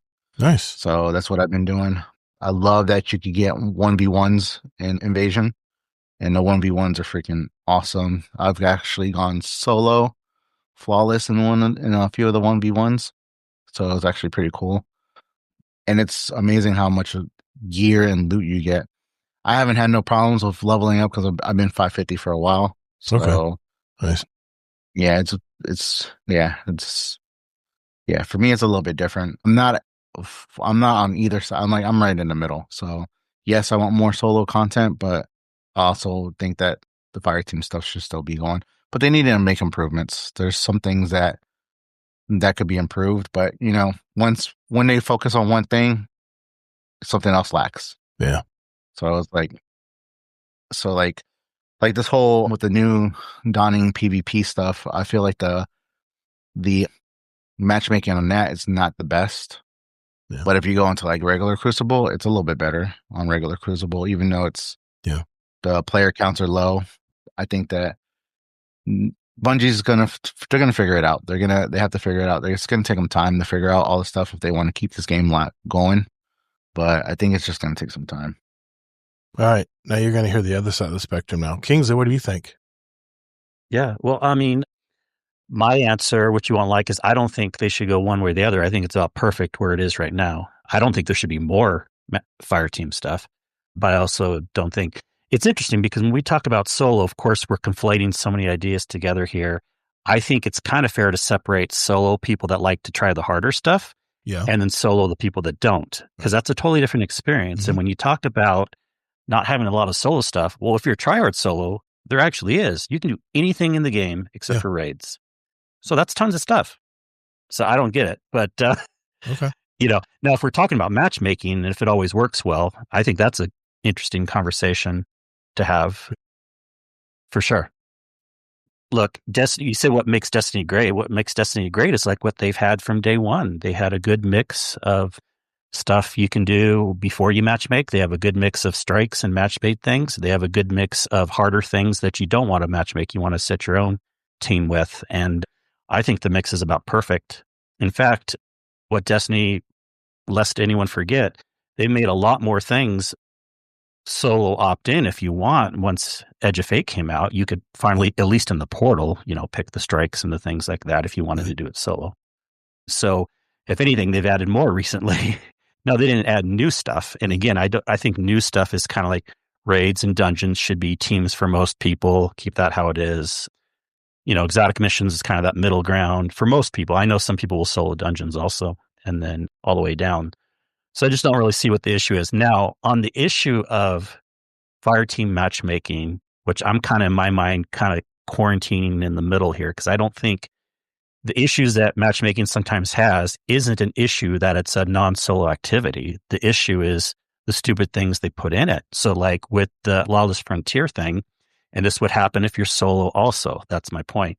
The revive tokens, the things like that, like those are the things that aren't so fun. I still predict that with Lawless Frontier, even on the harder modes, they're going to add more revive tokens or take it out altogether, something like that. But again, those are more issues of like, they just didn't tune things well versus matchmaking is bad and a story, because it's not necessarily. And then for solo stuff too, if you're doing a really hard level solo op, Lost Sector or whatever, you can still have a frustrating experience because they add on all the extra requirements stuff. That's true. Yeah. Yeah. And don't get me wrong. I know when the Portal first came out, they didn't have enough matchmaking because there were people that were trying to get into Fireteam Ops activities and stuff. And only like one of them was matchmade and everything else you had to have a pre-made Fireteam. Remember they promised us that solo ops you could come in with a fire team also? Well, they didn't actually do that, and they still never have. No, that's true. That's very true. And they made a lot of promises, and I don't know if they just ran out of time or they had to just cut bait and just go with what they had or what. But the dev insights that they had before the Portal came out and Edge of Fate talked about a totally different thing than, at least in my eyes, what I saw, and then what was actually released. But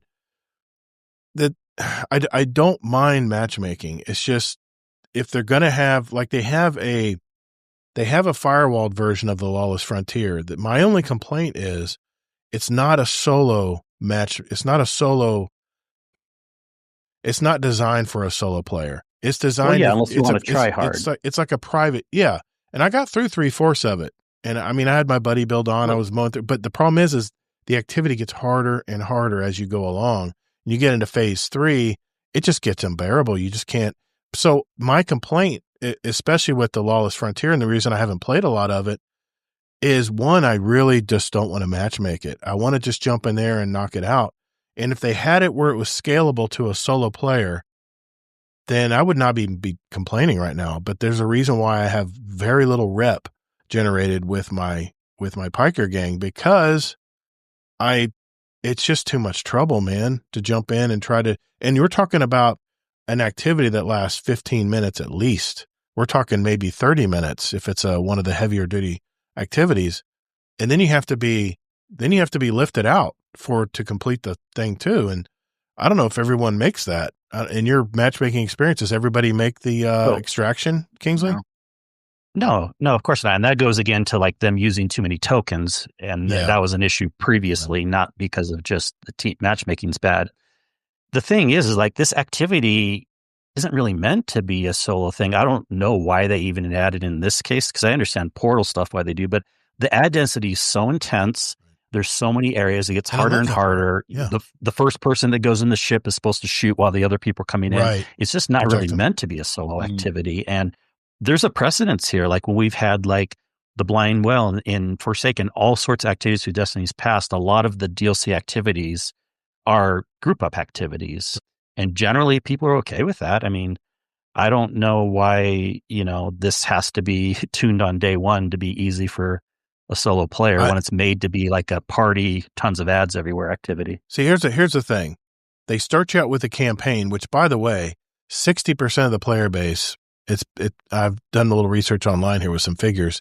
There's certain things that track players, even though Destiny doesn't release these numbers. There's been conclusions made that 60% of the player base runs the campaign solo.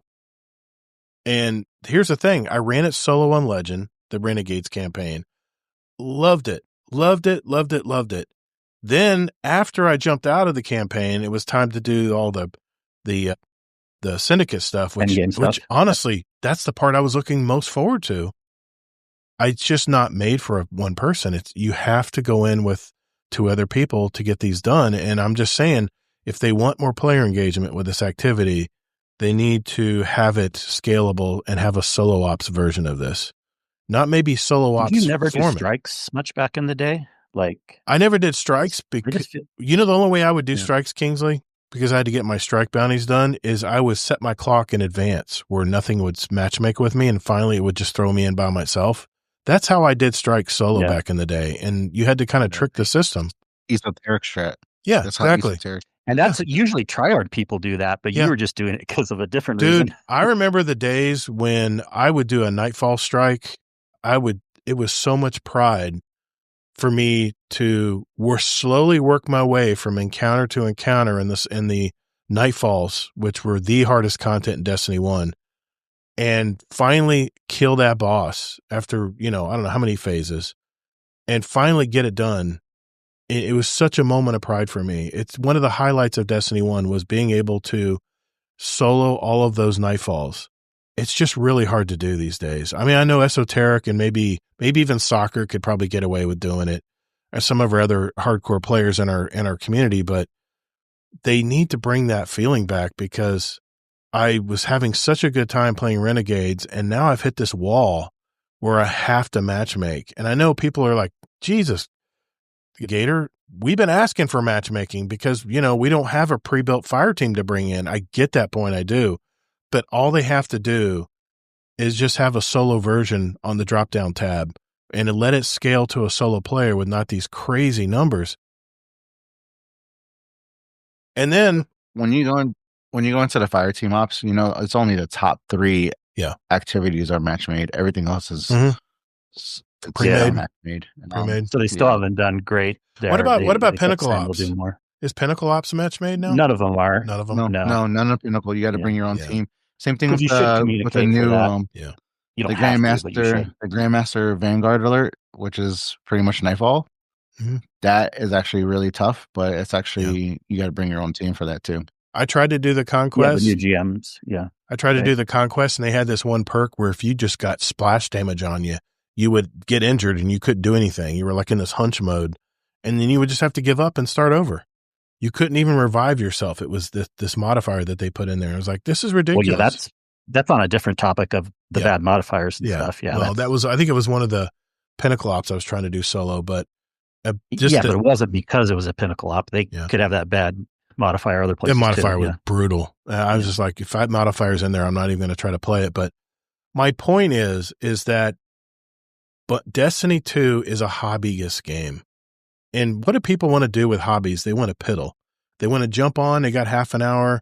They got an hour maybe to spare per day. They want to jump in and get something done toward their overall goal in playing. I don't know if it's either light level or power level, or whether they want to max out their syndicate, rep or do whatever. I just have a hard time getting excited to play any of the Lawless Frontier, because I know unless I have had people who are joining me ahead of time, and I probably would have a great time doing that. But it's really hard to get 2 other people to jump in with you at the last minute. I mean, we have a Destiny LFG in our community, but at 1 a.m. Eastern, it's kind of tough to find people that are playing still, or even 2 a.m. Eastern, because I'm a night owl. I'm up very late. But, and then of course you got time. Everybody has different time constraints too. They have different times around, different time zones that they're in. But we have a lot of truck drivers in our community that play at weird hours because they have to work at certain parts of the night when most people are playing, and they only have time during the daytime when a lot of us are at work. So there's complications there. But all I'm saying is, I'm not trying to be a whiny little baby here. I'm just saying the solo ops was the right direction. People jumped into solo ops. They got it done. There was some accomplishment. There's tons of rewards. Kudos, Bungie. You give us tons of rewards if we get a B+ score in the solo ops, but you only got 6 of them, maybe 6 of those ops. 6. They only added 1, and that new one they added is no fun. It is not fun at all, unless you run it on a lower level. But if you're trying to solo it on ultimatum mode, it's really rough, man. It is really tough. But that aside, I think what they need to think about with these activities, these seasonal activities, like the Lawless Frontier, is they should have had that in mind, because to have a solo option available, because you're playing the campaign solo and then all of a sudden you're done and you got the momentum to go and keep playing the game in Renegades. You want to play that space opera still. You want to jump in and do that, and you want to work towards stuff. But I'm finding it difficult to do because now I have to have a group. It just creates an artificial problem. And I think all they would have to do is just create a solo option on the drop-down menu and Lawless Frontier, and that would solve the problem. Matchmaking is not a problem 90% of the time. I guarantee you, most of these people that just like to jump on and piddly do stuff. This happened all the way back from Destiny 1. Yeah. They jump into a strike playlist. They jump into an easier version of the Lawless Frontier. No issues at all. In fact, most people, unless they're antisocial, but there's no one you're talking to anyways in auto matchmaking. They hop in perfectly fine. And the strike playlist, the Vanguard op thing right now is the most rewarding thing in the game. Yeah. You can do 3 matches in like no time. I did play 3 matches of that, and I did get the pulse rifle. And that gives the most rewards in the game right now because of the extra challenge things that they add. And it was lower. People are just looking for rewards. It's not solo ops. Hands right down. Hands down, it is definitely the best. But that's another thing too. People are all different light levels. So when they're doing matchmaking, they have to match you with someone that's in the same playlist as you, right? Same light that's level? a problem with Portal I just don't agree with, but you should be able to pick what mode you want to play and then base your rewards on that, not just what power band you're in, and then you have to go down if you don't want that power band. Well, when I jumped into Lawless Frontier the first time solo, it had me getting really high power gear, but it had me on ultimatum mode. It was nuts, man. Yeah, because it's just doing it off your power. It's so stupid because we all know, and no offense to people that grinded to 550 real quick. It doesn't matter. Power does not mean how good you are, how good of a player you are. Yeah, but it still doesn't matter because it's all alpha. It's all delta based anyway. Well, for the power, but they add more modifiers. So that ultimatum mode is harder with other things, and that's a problem. And then the scaled the negative 30 to negative 40 BS stuff, and the Grandmasters. Those are all things that are kind of make it harder. Have you had a power chance? deltas are definitely artificial difficulty, and people don't like that. Have you run the new Grandmaster, the negative 50 stuff? Yeah, I have. I did one last week.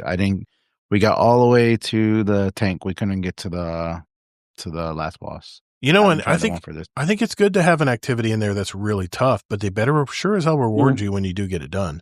It better be just showering you with loot. But there should. No one really wants negative 50. It's just there's other ways they can make it tough.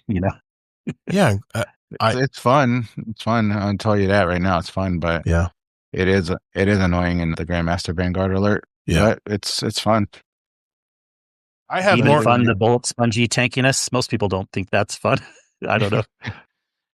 I'm having more with the Lawless stuff. I think you need to give it another shot because there's different if you look at the borders on some of them, if you go into the contested areas, the contested territory, it's meant to be harder.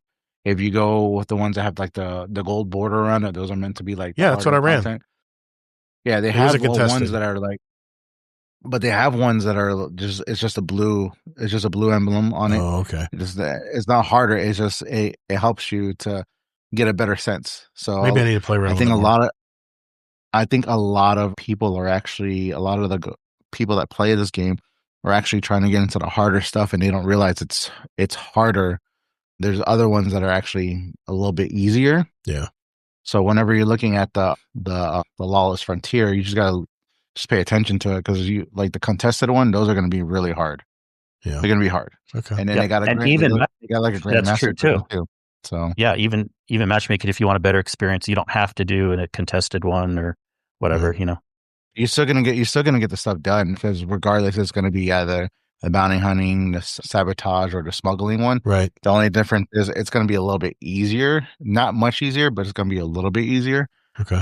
Versus the ones with the gold border and the contested territory. Right. They're going to give you more. They give you more reward for doing those, but they are a lot harder. I've found myself doing the contested ones a few times and not even completing it sometimes because we burn through all the revives. And another thing that kills me in it is they tell you to shoot you. Well, they have all these little containers that you can shoot, right? Mm-hmm. But you don't really get that many revives from those containers. You get health. That's about it. Health and a little bit of currency, I think, right? The little containers. They do give you get revive, but we can get revive tokens, but it's not a lot. It's like a shiny little ball. I've gotten it a few times. It's like a little spear that's kind of glowing. I've ran a few of them. I've ran because I'm already rank 5 with nice. Oh no, I'm rank 4 with the Totality division, and I'm rank 2 with the Taurus Reformation. Mm-hmm. So it's a pain in the butt. It is time consuming, right? But as the Cross said, once you max one out, it's easier to rank up the other ones. So I was watching one of his videos, and he said once you rank one of them up to 5, you can rank all the other ones up easier. Yeah, but you just have to pay attention to what you're doing, because there are harder ones and there are easy ones. So, see, I used to run solo Crucible all the time, and I love solo Crucible because that was one time I loved to play solo and get match made into other, even partial fire teams or whatever. I'd join their team. It made me a better Crucible player because I had to adapt to the team that was in front of me. I had to adapt to my teammates around me. And if they're running this kind of setup, I have to complement that somehow. And I got really good. I got really good at complementing a team and helping them, not having to be the killer that's going out there and leading the way. Especially if I was in a group with 4 other fire team members and I was the 5th and there was another solo player, the 6th, I would always kind of get a gist of who they are. And then I would get a gist of what they're trying to do in the game to get the objective done or whatever their strategy was. And I would literally just follow with them. I'd stay with the group. And then I just used my resources, what I knew I was good at, and just adapted to the gameplay. And I did that all through Destiny 1 and through most of Destiny 2. But I have done... Guess what? What's that? You could do that in PvE activities too with the other players. I want to. I really do. Like I said, maybe I just need to run it more. And I adapt around people. I try to help out. Sure. Yeah, but of course there are frustrating experiences, PvE and PvP, where your whole team sucks. Yeah, and then that happens. I've had experiences too, and you can't take it personally. In Lawless Frontier, where they kept dying, and I was like the one dying the least. But at the very end, when I'm like, there's no more tokens left, and then I'm the only one alive, and I'm just getting bombarded. Like eventually, I'm probably going to die too. But and then if you go to like the edges of if you try to take cover towards the edge. Right. It tells you, oh no, the ship's not coming in. You got to get it back inside. You got to be forced to go into the area. Right. So you're like, damn. You're like, I gotta do what I can. I mean, they make you play it a ton. They make you play it a ton solo also, in the campaign, so you know how to do the activity. Yeah, and also what's funny is like I don't even care about hero moment stuff. I would rather the whole team stay alive and we all extract together because I feel like we're part of a group. Like. I don't want to be like holding it down for 10 minutes on the last encounter because they all were too sloppy and died, and I'm having to take down the rest of everything. I think you get more points when the team's alive. So because they have like little points. Yeah, you get more points when everybody's alive. But if you're like the only one, you get less points. You don't get They just take out the revive tokens, even on the hardest modes. If it's match made and you can't talk to people, simple. Do not have revive tokens. Simple. Yes. That's it. That would make the experience so much better. I have a feeling they're going to eliminate that down the road because that is a major frustration point. Because you have even though I'm at 515, I don't know what I just said, 517 or whatever. It doesn't mean, just like you said, Kingsley, just because you're highlight doesn't mean you're a better player. It just means you put more time in to grind your power up. And there was a very simple loop to do that, and it didn't require a ton of skill. So I don't know how it's trying to match make me when I do a match made activity in the Lawless Frontier. I don't know who they're trying to match me with because in Crucible I would know, but I don't know how they're doing it with. It's you said class. So if you're on Ultimatum, it'd be other people with Ultimatum. Ultimatum. So I'm trying to adapt and help the team as well. But right as we enter into the world, our first guy, we're running forward. The first guy is sitting back there, not even moving, and he ends up getting booted, by the way, because he's inactive. And then the myself and the other guy in front of me, we're trying to do what we can, but it just gets so hectic, man. And they don't backfill the match either. They're there. We didn't get any backfilling either, where that guy got kicked and no one came in to help. I don't know. If you do get somebody that backfills, just to let you know, they do take a revive token now. They take a revive token because they come in dead. But yeah. Well, that's just stupid also, but we've had that issue forever. So I don't know why they haven't fixed that. I have a feeling they're going to take away the revive token thing because especially in match made, because you can't communicate, you can't coordinate, you can't do any of that stuff. Enough people are going to get frustrated with it that if they don't have a built-in fire team, they're going to do what I'm doing. they're going to go run Dawning and run solo ops and run through lost sectors and just gather up materials and stuff. And that's what I've been doing. But I'm just saying, I'm just being honest here. When I turn on the game and I see Lawless Frontier, I just kind of go, let's go over here. It just is too much trouble. So I think once they fix the token issue, that's definitely a big stumbling block. But I don't know, man. I think what they need to do is they need to make a solo version of it that scales down to when we played it in the campaign solo, because that was such a great experience running it solo. And then you get so much better with the more ads. Trust me. If you can, you'll have a blast. If you have I'm having a great dude. I played all through. I played Legend on everything except Fire and Ice. No. The Lawless Frontier. Lawless Frontier. It's a totally different experience. Yeah. It's definitely harder. Solo Lawless. But campaign. Yeah. I would say try doing it with try to get somebody to play with you and go with you. Try to get at least a team to go through it. Because it is fun. It is amazing. It's so fun. much fun. It looks, I think what it is, there is a challenge. There is a challenge when it comes to the matchmaking, because it matches you with other people that have that whatever cap. So if you have the 500 gear and you're doing ultimatum, it's going to match you with the same people, and they're not everybody's at the same skill level. So that's where it makes it difficult too. Because again, just because we should be able to pick which matchmaking level we want to go into. Oh, you can go back, but if people don't know that, then they assume they have to stay on ultimatum or whatever. And because the way the portal's built, people don't want to go back. But in the past, we had that where you could pick different levels of matchmaking. All I'm saying is with the Lawless Frontier, they need to scale it to a solo player that can just jump in there and just crank out all the rep they need to crank out. Because if they can't do that, and there's a definite matchmaking wall there or a pre-made fire team wall there, people aren't going to engage with the activity. I mean, look how they did Trials. Trials, it used to be, if you didn't have a team of 3, you didn't have any friends that played Trials, you were screwed. Now you can jump in and play solo, and even better, you can match up with other solo players. And man, that is a lot of fun, because when you get 2 other people that are solo as well, you don't even have to communicate. You kind of know after a match or a round or 2, you pretty much know what they're giving you, whether they're really good or really not really going to be able to help you much. But you then can adapt, and either if they're not as good, then you can take the lead and try to go out there and try to make something happen. If they're better, which happens a lot, you'll be right beside them to help them clean up kills. But I just am not feeling it in PvE, man. I'm just not feeling it. In Lawless Frontier. I'm just not feeling it. Yeah. And well, it's very few not feeling it, but the issue is not the matchmaking, because you keep giving PvP examples of matchmaking. The issue is the tokens. That's just where I had a lot of success, where matchmaking actually was good. And there, I think in my research here, they said 3 to 8% of the population solo queued just the Crucible alone. But like I said earlier, 60% solo players completed the story content. Raids. A lot of those Frontier activity is the highest thing still, if you look at the population report. So people are playing it. And if they hated it that much, they wouldn't be playing it. Dungeons, 5% of the active population plays a dungeon. 2% of the player base is active in raids at any given time. And only, like we've mentioned it before, that statistic that around 10 or 11% of the total player base has ever even completed a raid. So it behooves Bungie, if they're trying to make more player engagement, they made a good stride with the solo op. They just need to extend that to the activities as well.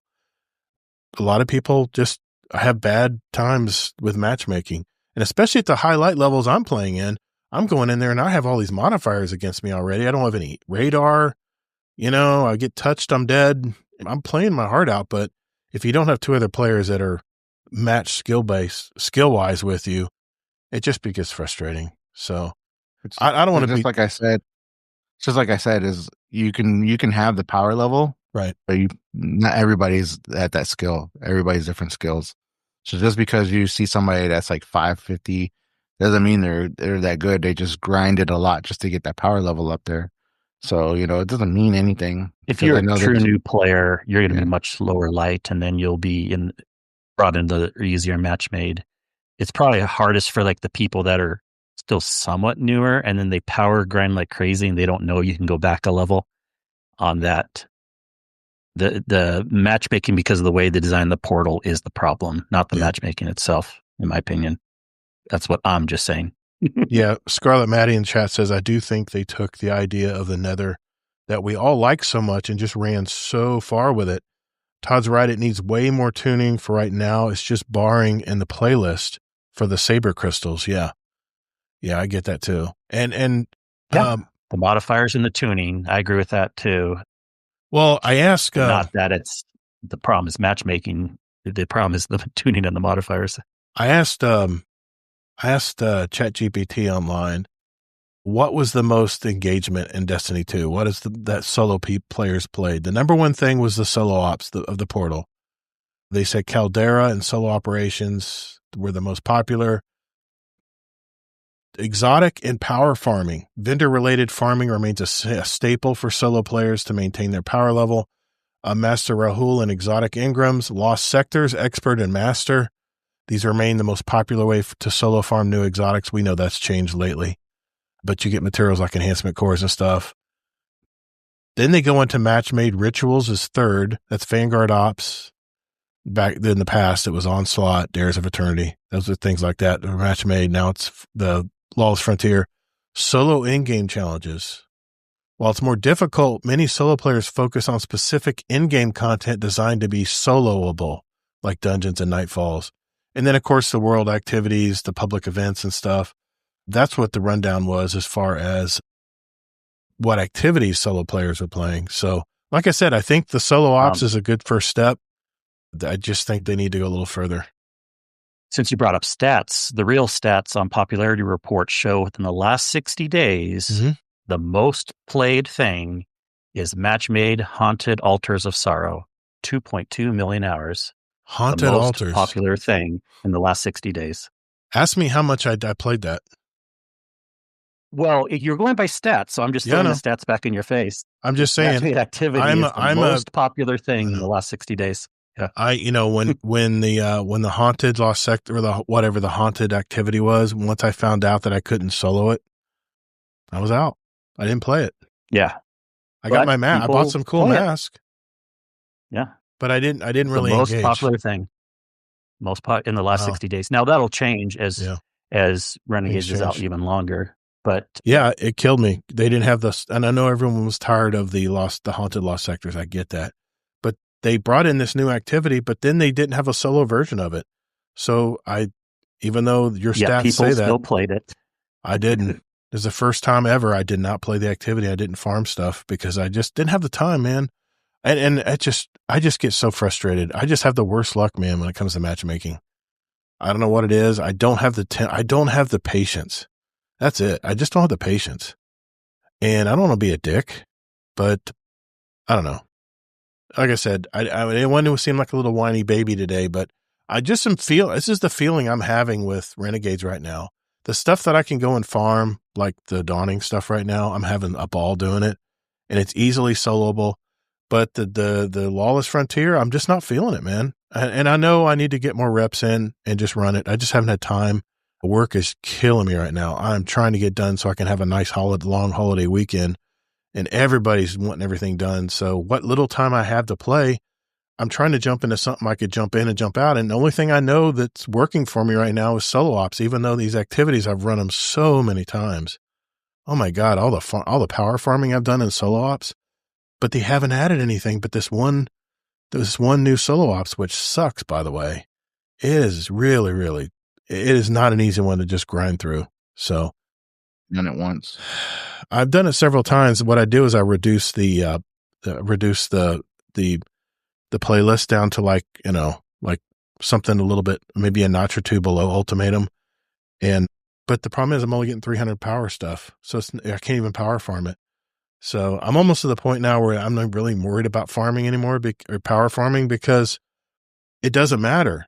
Everything is Delta based now. It's not power based, other than how hard stuff can get. So probably what I'm going to do, I've had more fun playing my alt accounts that are in the 300s than I have with my character that's in the 500s right now. So I may just swap over and just have fun playing on my alt accounts on my other two clans. I might just do that. So, well, if you don't care about getting your power up, then for sure you should go down to easier modes. I'm having a lot more fun. Yeah. I'm having a lot more fun. It's not as sweaty. Yes, I've lost radar because I'm over 300 now, but I'm higher than expert mode. But the modifiers just get tiresome. I just want to jump in and shoot aliens in the face, and I don't want to have to worry about getting flown to orbit if I die once. You know what I'm saying? I'm not playing a Nightfall Strike. I'm just playing a solo ops here. So, all right, I think I've beaten that horse pretty dead. It's pretty pulped. So, anything else? Any final thoughts, guys, before we move on to our question? I think we discussion. I think we all brought up some good valid points and stuff like that. But at the end of the day, it's Bungie needs to make the changes according to how they want to make them. So even though we're giving them our advice and stuff like that, it's at the end of the day, it's what they decide. I'm curious what our viewers and our listeners think. GDC feedback channel in our Discord. Let me know if I'm off base here, or are you guys feeling it too? I mean, when you matchmake and someone eats up all your tokens and then you're screwed. And by the way, because the modifiers, not matchmaking being bad. Deadpool, I wanted to ask you something. That's a fit. When you didn't complete your run on Lawless Frontier and you couldn't get into the ship because you were out of revives, did you get any rewards at all? It takes you back to the starting point, Right. And you don't get as much, Right. and some of it's not. So most of it was like tier 3 stuff. Right. It wasn't even that great. Some of the stuff did have some good perks on it because the perks, any of the perks could roll on any of the tiers, but tier 5s are better because you get the extra perks, but it still takes you to the the hangar. Still takes you back, but you don't get to. So how they have the chest and then they have the thing on the side, right? You don't get that. You don't get that portion. Right. You only get the chest. Yeah, and I like I said, when I ran it solo and I didn't complete it, I got to the third round and I died. I finally ran out. It did fly me back, but incidentally, when I match made on that one match that I did get into, I just stood there watching the person until they finally died, and then we all got booted to orbit for inactivity. So I was like, I just wasted 25 minutes on nothing but frustration. So, I mean, I'm just saying there's a lot of games out there to play. And Allocate made a good point. I want to make sure I called her out. She goes, if you're wanting to play a solo game, there's a lot of games out there that are just single player games. Totally agree. There's a lot of great solo single player games out there, but this is a hobby game for me. And I want to be able to MMO light game that they made from day one. Yeah. And I meant to have players you play with. Destiny 1. That's what MMO means. Yeah. I played full solo in Destiny 1 until I did my very first Vault of Glass raid. I played everything. No, you did solo. strikes. I'm sure it's some. That's playing. I'm trying to remember the matchmaking you're talking about. I'm sure you did some strikes. Maybe one or two, but I really got away. I really got away from having to do it. No. I remember you were grinding for weapons, like when the Omnigul strike would come around and people would grind for stuff. Yes, I did. I did play the strikes. That was the only thing. Swords, the exotic swords. I met up with friends to do those because you know what would happen? I would be down there with my sword and I said, I need void. They kill the void right off the bat. I'm like, fuck. I'm not even going to get the void. I think I ran it 5 times. I never got my sword because I couldn't kill they would always kill the knight too quickly. You remember that frustration back in Destiny 1, but no, that was more of an issue because people would fight over which one they wanted. Everyone had a different one they wanted. Agree ahead of time. Yeah. Mm-hmm. And that's not a problem of the matchmaking. That's a problem of the mechanics. So I guess that's why you got to bring a team in for that. Yeah. I think what I'm going to do is maybe one day in the middle of the week, once things settle down for me here, I might just have a night where if there's 2 other people just want to jump in and grind out Lawless Frontier stuff, just have a pre-made fire team. I mean, that's what Astrocross does, right? He'll say, I need 2. And 2 people will jump in instantly. And I don't have the numbers he does, but I mean, I got a community I can dip into here, which everyone keeps reminding me of, that I can say, hey, I'm going to run Wednesday night. Any 2 players want to run with me? I'm at 517 power. Let's go run some Lawless Frontier. And I've had people reach out and say, hey, I'll help you get it, man. Even you, Kingsley, you've helped out. You said, hey, let's run the Catalyst.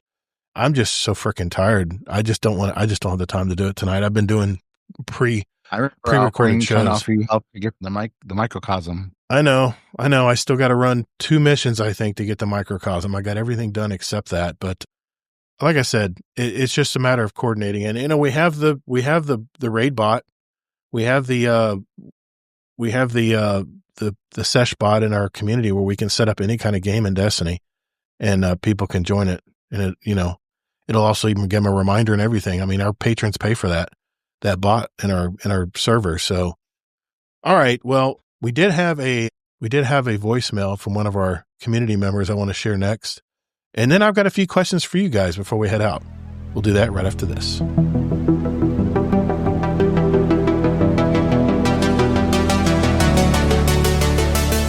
Hey Guardians, would you like to send a question for the show to us? There are 4 ways to do it. First, you can join our Discord server at discord.gg/Guardian Downcast. There's also a join link in our show notes down below. We have Guardians from all walks of life and all over the world, from new lights to day one players to hardcore gamers. There's also a channel labeled Podcast Questions where you can type in your question for the show. So come hang out with us. You can also email us with your question at guardiandowncast@gmail.com, or we also occasionally post about our upcoming show and guest, and you can respond there with your question at Guardian_D_cast is our X handle. Finally, you can send us a voicemail with your question at guardiandowncast.com, and we might play it on the podcast. Think of it as talking with us right on the show. Thanks for listening, and later, Guardian.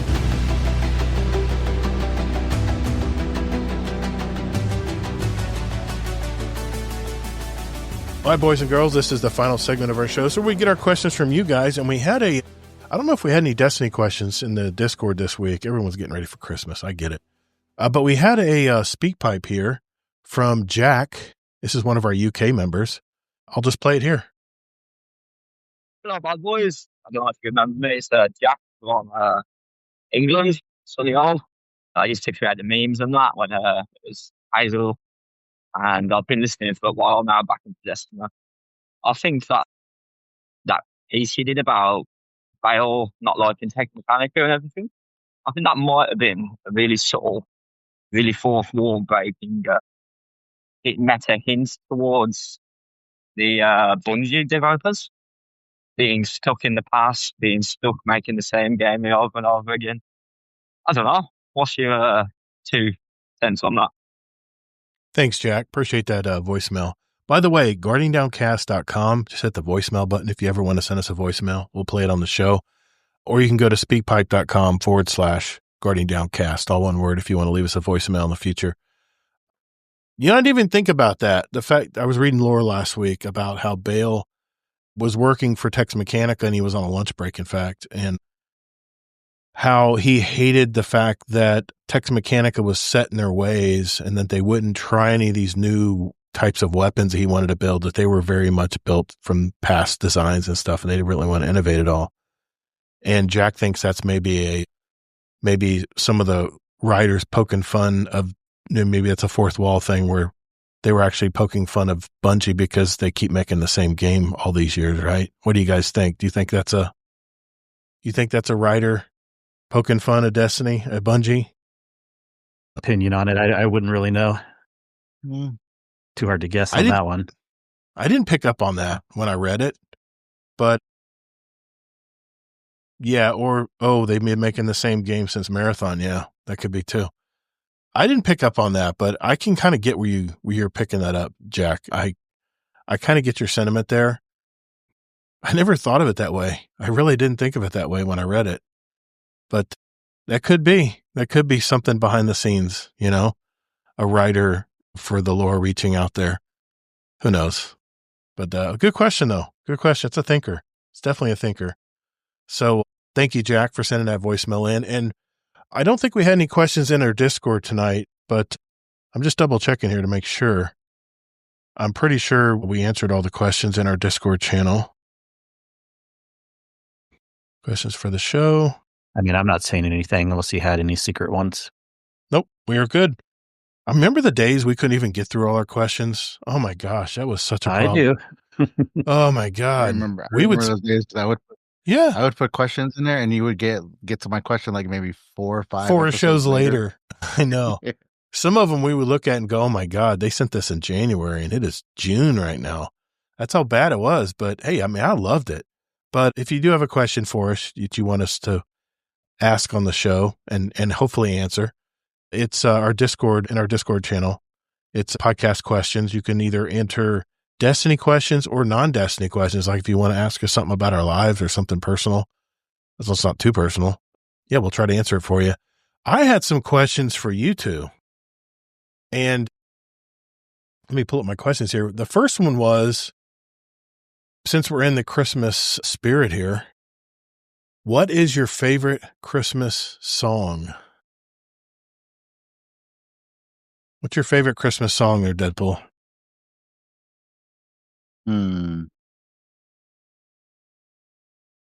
I'll tell you mine. That way, give you a chance because you guys didn't have these questions ahead of time. Mine is "So This Is Christmas" by John Lennon. Every time I hear that song, it gets me right in the holiday mood. Of course, there's classics like Bing Crosby and White Christmas and all those, but I think it's called "So This Is Christmas." Mine doesn't really have any lyrics because it's the theme song from Home Alone. That's like my favorite. Okay, soundtrack. Yeah. My 3-year-old is in love with Home Alone, and so is my 2-year-old. Yeah, my son and daughter, they're both into Home Alone. They can watch it. We watched it the last few weekends, like on Saturday, back to back, and back to back. They only like the ones with Macaulay Culkin. They don't like the new ones. Okay, I got you. No, they don't like the newer ones. Okay. Kingsley, you got a favorite Christmas song? No, I do not like Christmas music. However, Deadpool gave me a good idea with just instrumental stuff. That's okay. I do love the Home Alone stuff. I would pick that or some song from, I know it's a blend, but Nightmare Before Christmas. Okay. Great movie. But, Christmas, I'm not big into like songs anyways. And then Christmas songs, like, no thanks. I'll pass. Dude, we'll put the Yule log on YouTube with the Christmas music playing. That's our background when we're opening presents and stuff. We always have to have something like that going. It's really weird, man. I got to watch Home Alone again, or it's been a minute. Deadpool, and I know the music you're talking about. I do like that. Yeah. It's really weird. I used to have the game, and I played the game so much on Super Nintendo, and it was like my mom got so annoyed about it because it plays the same theme song the whole entire time you're playing the game. But I loved it, so she wouldn't. It would drive her crazy sometimes. She'd be like, "Lower the volume," so I had to lower the volume. But Nightmare Before Christmas, my favorite song from Nightmare Before Christmas. This is Halloween, and What's This? Oh yeah, okay. It's such a good movie. I have a lot of ties to that too. I grew up in Southern California and near Disney Animation Studios, and actually one of the animators who made the movie, his name is John Ramirez. He actually graduated from my alma mater, my high school, and we had a great animation department. And it's a good movie. I really like that one. That's cool. I got a friend that I used to work with at Best Buy. He actually works at Pixar now. Nice. That's a good little studio. Very cool. I don't know what it is, man. As I've gotten older, it is so much harder to get into the Christmas spirit. Those days when you were a kid, I mean, the whole month you were beaming because you knew Santa Claus was coming or you knew Christmas trees and presents were coming because, as a kid, you didn't get a lot of stuff, Christmas was like the big drop where you got all your cool gifts other than your birthday. But when you get older, it's just life just catches up. And just talking to my wife the other day, she goes, I cannot wait to stop working because I've been so worried about getting all my testing done before the holiday break. I says, I am literally going to take a night where we're going to go around and look at everybody's Christmas lights, around the neighborhoods and stuff. So we have some people down here that are just crazy with their Christmas lights. Yeah, I get the short end of the stick because my birthday's 4 days after Christmas. Oh, that sucks. Oh, my cousin's was Christmas Day, but no, that's still 4 days is close enough. It might as well be. Dude, I kind of when I was growing up, would you celebrate another time, or would you do it near Christmas? No, sometimes they would be like, oh, this is your Christmas and birthday gift, and I'm like, really? Oh, yeah. Or I would get one thing on my birthday, and I'm like, so. And they'd be like, oh, you want Christmas stuff, right? Santa already came. I get it, man, because all my family all their birthdays are in June. And guess whose birthday is near Father's Day or after Father's Day? Mine. I'm the last birthday. Well, not now, because my grandson Elliot now is the end of June. But I used to be like the last birthday after everyone was so burned out on birthdays. My wife, my daughter, my son, my mom, my uncle, my daughter, my sister-in-law. So many of our family's birthdays are in June. We're just like a bunch of Geminis. By the time my birthday comes, it's like, happy birthday here. You know, everyone's kind of burnt out on birthdays. So I get what you're saying there, Deadpool. I kind of get like we're kind of in the same club. Here's your gift. Here's your gift. Exactly. Another question I had is every Christmas Eve is huge for us because Christmas Eve is like our big family get together. Thank goodness, most of my family here lives locally in Florida. And we usually go to either my sister's house or my mom and dad's house.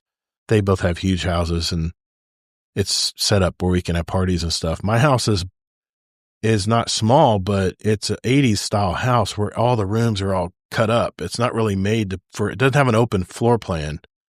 And my sister and my mom's both have open floor plans, like big open areas with big bars in the kitchen and stuff. So we always go there. And my mom, she makes the best food.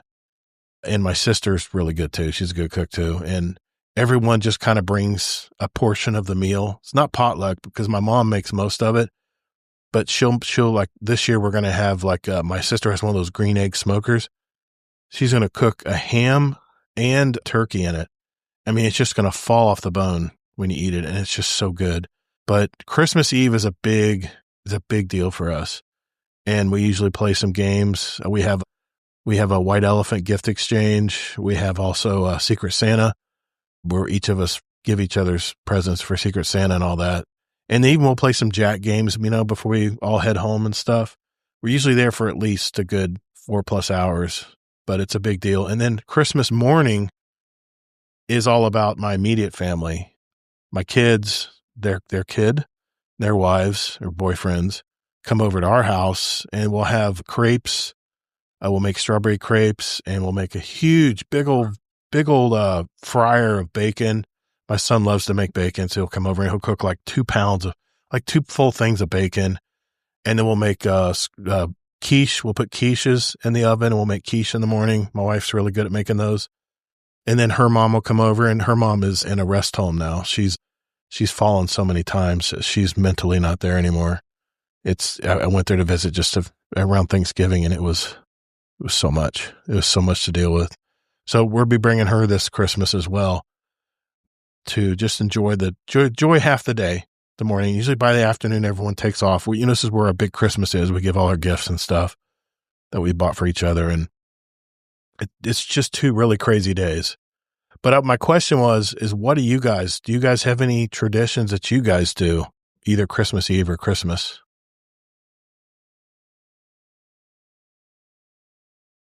So I normally do Christmas movies. So I've been watching like a lot of the National Lampoons, nice Christmas, and like Christmas with the Cranks, and Home Alone's always on Plus. Right. It's always on there, no matter what. And then we do dinner. And then normally, when the kids with the little ones, before the little ones, we let the older ones stay up and the older ones will open up gifts later on in the night. I wouldn't let them be like, hey, just open up gifts. We do it a little bit different. And then the next day we can spend time playing with all the gifts and everything like that. So that's how we normally would do it. But normally, because my family is out in Kissimmee, my mom, my brother's in South Dakota. So it's kind of hard for all of us to get together. You guys don't fly in to one central area? I guess it's pretty tough to get in. My mom's actually going to South Dakota. So she's going to South Dakota this year. Okay. And I'm like, oh, okay. So, but no, and it's hard with my work schedule too, since I work at the school. We get blackout dates. So there's like, I can't really take, like I'm off for the next 2 weeks starting tomorrow. So tomorrow's Christmas party, and after the Christmas party, we're done for 2 weeks, but they make it to where it's like, no, you can't take you, because I rather fly a little bit earlier spend some time and then come back in time. But, can't do it. So, but we used to get together. I remember when I was younger, we used to drive from Virginia to New York or New Jersey and go to my uncle's house and always have like Christmas dinner. And then the next day we all wake up and open up gifts. That's how we used to do it. Oh, cool. You guys actually slept over. Yeah. Hell yeah. But we got away from that when I joined the Marine Corps. I was stationed in Hawaii, so it was hard for me to fly back. Tickets were not cheap from Hawaii to East Coast. Hawaii to anywhere is not cheap. Yeah. And then my brother, he was going through some stuff, so he ended up moving to South Dakota, and he's been out there since. But it's hard. My mom comes and visits us in the middle of the year, but she's visiting him this year for, I think she said New Year's, not really Christmas. She's arriving after Christmas. Right. So, but I plan on trying to get the family together in Florida, because I keep on telling you, when I go out there to Florida, I'm gonna let you know, so that way we could link up and meet up. Definitely, man. We usually don't see a movie on Christmas Day, but my sister wants to go see some new movie come out. It's about I don't even know, but it's one of the movies they're releasing on Christmas Day. And I didn't know a lot of people went to the theaters to watch a movie on Christmas Day, but my sister wants to do it this year. Yeah, I like doing that. Is that what you do, Kingsley? No, it's not a tradition, but I've done that probably at least 4 or 5 times over the years. What are your plans this year? What do you plan on doing? I mean, growing up in Southern California, a lot of people would go to Disneyland on Christmas Day. It's the second busiest day of the year. Really? Okay. Yep. Never thought. Yeah. When you're in warmer climates, like, this with Florida, and we know this with California, whatever, like, it is nice sometimes getting presents the day before or something, especially if it's a bike. We can actually, do outside stuff during Christmas, unless it's raining crazy or something, Yeah. But I've had some kind of traditions from either parents or extended family members and things over the years, but my wife and I aren't so big on traditions. We like to kind of mix things up. I mean, the main thing, this year it's going to be really chill. We are not a lot of anyone's family can meet up at any great time. So we're going to just do kind of a smaller group one-on-one with my parents, me and my wife. And me and my wife always prefer that anyways. We're not so big about the big group ups because at best, everything's chilling. You can't easily talk to everyone. And at worst, drama can happen. That's true. So I'm not saying they're not great, and a lot of people love that. But for me and my wife, we're more like one-on-one with smaller groups of family, like just the parents or just a sibling or two or whatever. And we do have plans to meet up on Monday night. Huh. But we kind of have some traditions where, I know it sounds silly, but the wife and I, we did this for Thanksgiving too, but there is one local grocery store that's like a local chain, not part of the Kroger's or any of the other big chains. And they make such good deli full meal things, like Thanksgiving rolls around, like full versions of like good quality, fresh cut turkey, all this stuff. And of course, all the Christmas stuff too. So our tradition is just to go to the grocery store the day before, find a bunch of fun stuff. And they even have some variety each year. And we just kind of do the meals that way because it's easy, it's convenient, and it's kind of fun going to the grocery store together and picking everything out. Like, this is going to be our Christmas meal, and then, have it ready. That's cool. Tradition's really big with me. And it's the one time where, especially like my brother, he travels a lot. He's in a real estate big time, and we don't see him very often anymore. My distant cousins, like Matt Heafy with Trivium, his wife, we used to have Christmas Eve, big, giant Christmas Eve, Christmas parties and stuff. But everyone's kind of separated into their own little pod now. And I kind of miss that. But I think it's separated when my grandmother passed away, because my grandmother was the glue between my side of the family and my mom's side of the family. And the two different types of families that we come together. But only time we've really come together is when someone passes away, which is really sad, because I don't even know some of the kids. I can't even recognize some of their kids. They've just grown so much. So it's sad we don't have bigger parties like that. But I totally get it, Kingsley, because we have to separate our tables, 2 big tables, into like 2 or maybe 3 areas. Because if you put everybody on one table, it just gets so loud. You can't even, only the person you can hear is the person next to you. especially at restaurants, like at birthday parties and stuff. So I totally get that. As you could probably tell, I lose my voice really easily. I don't want to shout. I don't want to have to yell or try to talk over people. It's why I don't like parties, because they play the damn music so loud. You have to yell. Yeah. Someone 5 feet in front of you. We've almost always had a better Christmas or Thanksgiving when it was like a pseudo one a couple of days before or after with like a smaller group of people. Yeah. Again, nothing wrong. I think it's also a little bit more of an extrovert versus an introvert thing. Extroverts, like you said, feel sad that you can't have the big group ups all the time, but introverts don't always want that. So, but it doesn't mean introverts are going to be like, oh, let's not get together ever. It just kind of depends on the situation and stuff. Gotcha. Hey, listeners, I just wanted to take a minute to thank our sponsors and advertisers.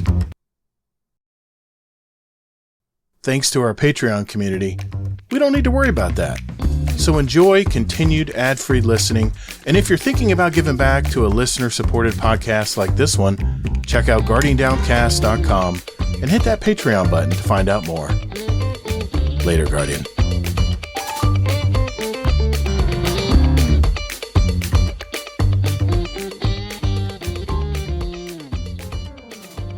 Speaking of patrons, I want to give a big shout out to our Patreon community. Without you guys, we wouldn't have a show. I mean, it really comes down to that.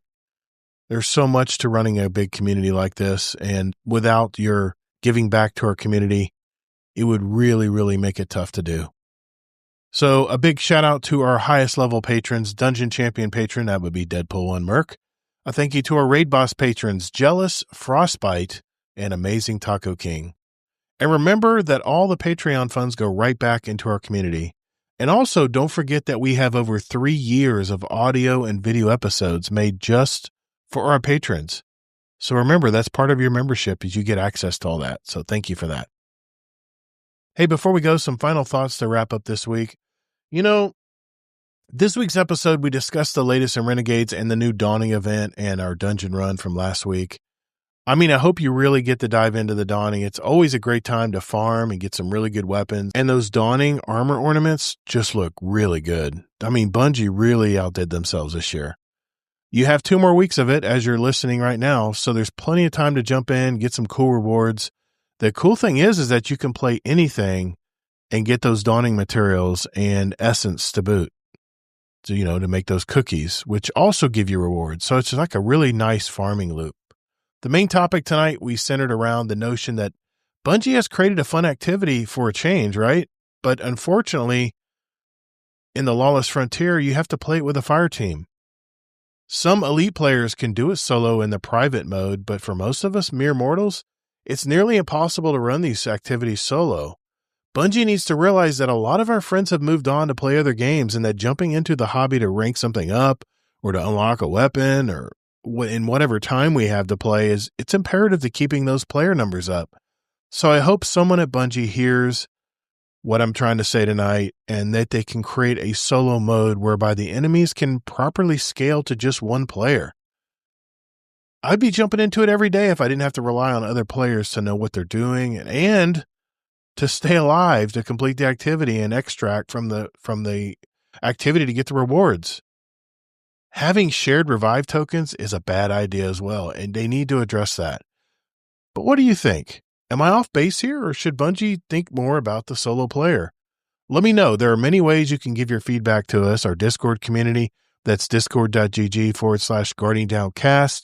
You can email me at guardiandowncast@gmail.com or send me a voicemail. Just go to guardiandowncast.com and hit that voicemail button. Also, check out my new podcast, 50 Years Experience Required. It's on all the podcast apps out there. You can go to 50yearspod.com if you want to see the website where all our episodes so far have been released. I just released an episode last week, episode 9, discussing how the auto insurance industry is broken. And I'll share my experiences with someone who actually faked a crash targeting my commercial vehicle. Also, before the year is up, I have another special episode coming out, and just look for that before the year ends as well. It's 50 Years Experience Required on all the podcast platforms out there, and that's 50. Next week, remember, we do not have a live show, but we'll have pre-recorded episodes coming out the same time and place. I might even have a video version as well. So keep an eye out for that. And just know that this Saturday, actually every Saturday, I stream at 10:30 p.m. Eastern. We either run the Desert Perpetual raid, but this week I believe we're going to be splitting up and running through the new Equilibrium dungeon. So if you're interested in watching that, this Saturday, 10:30 Eastern, it's every Saturday at 10:30 Eastern, stop by on my Twitch or YouTube channel. That's Todd the Gator, TODDTHEGATR, and say hi to us. This is the last episode before our Christmas break, so I hope you all have a Merry Christmas out there. Happy holidays, happy Hanukkah, and that's a wrap. Another episode in our collection for our new listeners out there. We have 334 other episodes, interviews from gamers all over our community, talking Destiny and whatever topics on our roundtable episodes. And if you're just finding out about us, do us a favor. Tell a friend that likes Destiny. Everything's at guardiandowncast.com.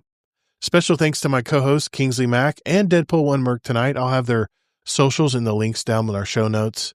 And remember, as you're playing Renegades, take breaks, get outside, and touch grass. All hail Odin. Remember, we're Guardian Downcast, your stories, your community, your destiny.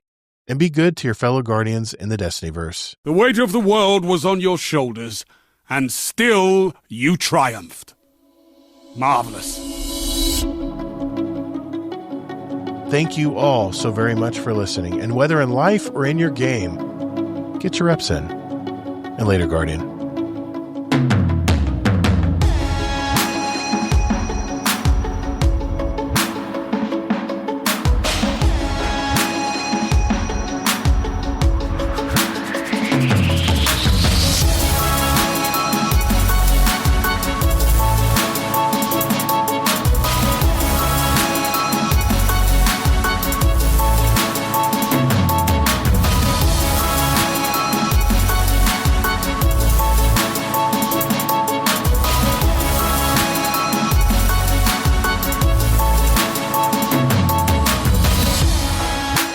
And to everyone viewing right now, to everyone listening right now, I hope you have a happy Hanukkah, a Merry Christmas, a great holiday. This is our last live show of the year. Kingsley and I will be back on the second week, the second Thursday, I believe, of January. It'll be our first show back, but we are also taking the 2 weeks off.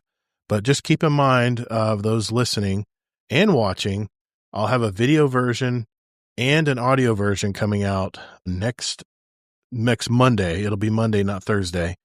And the following Monday after New Year's, I'll have 2 shows coming out. I'll have a video form and an audio form for our audio listeners out there. So I hope everyone has a great holiday. I'll see probably some of you guys in the Discord before then, but like I said, to everyone who's watching and listening right now, have a great holiday, and I'll see you guys in the Discord. Remember to get your reps in life and in your game. Later, Guardians. Thank you, everyone in the Discord. Have a good one. Good one, guys.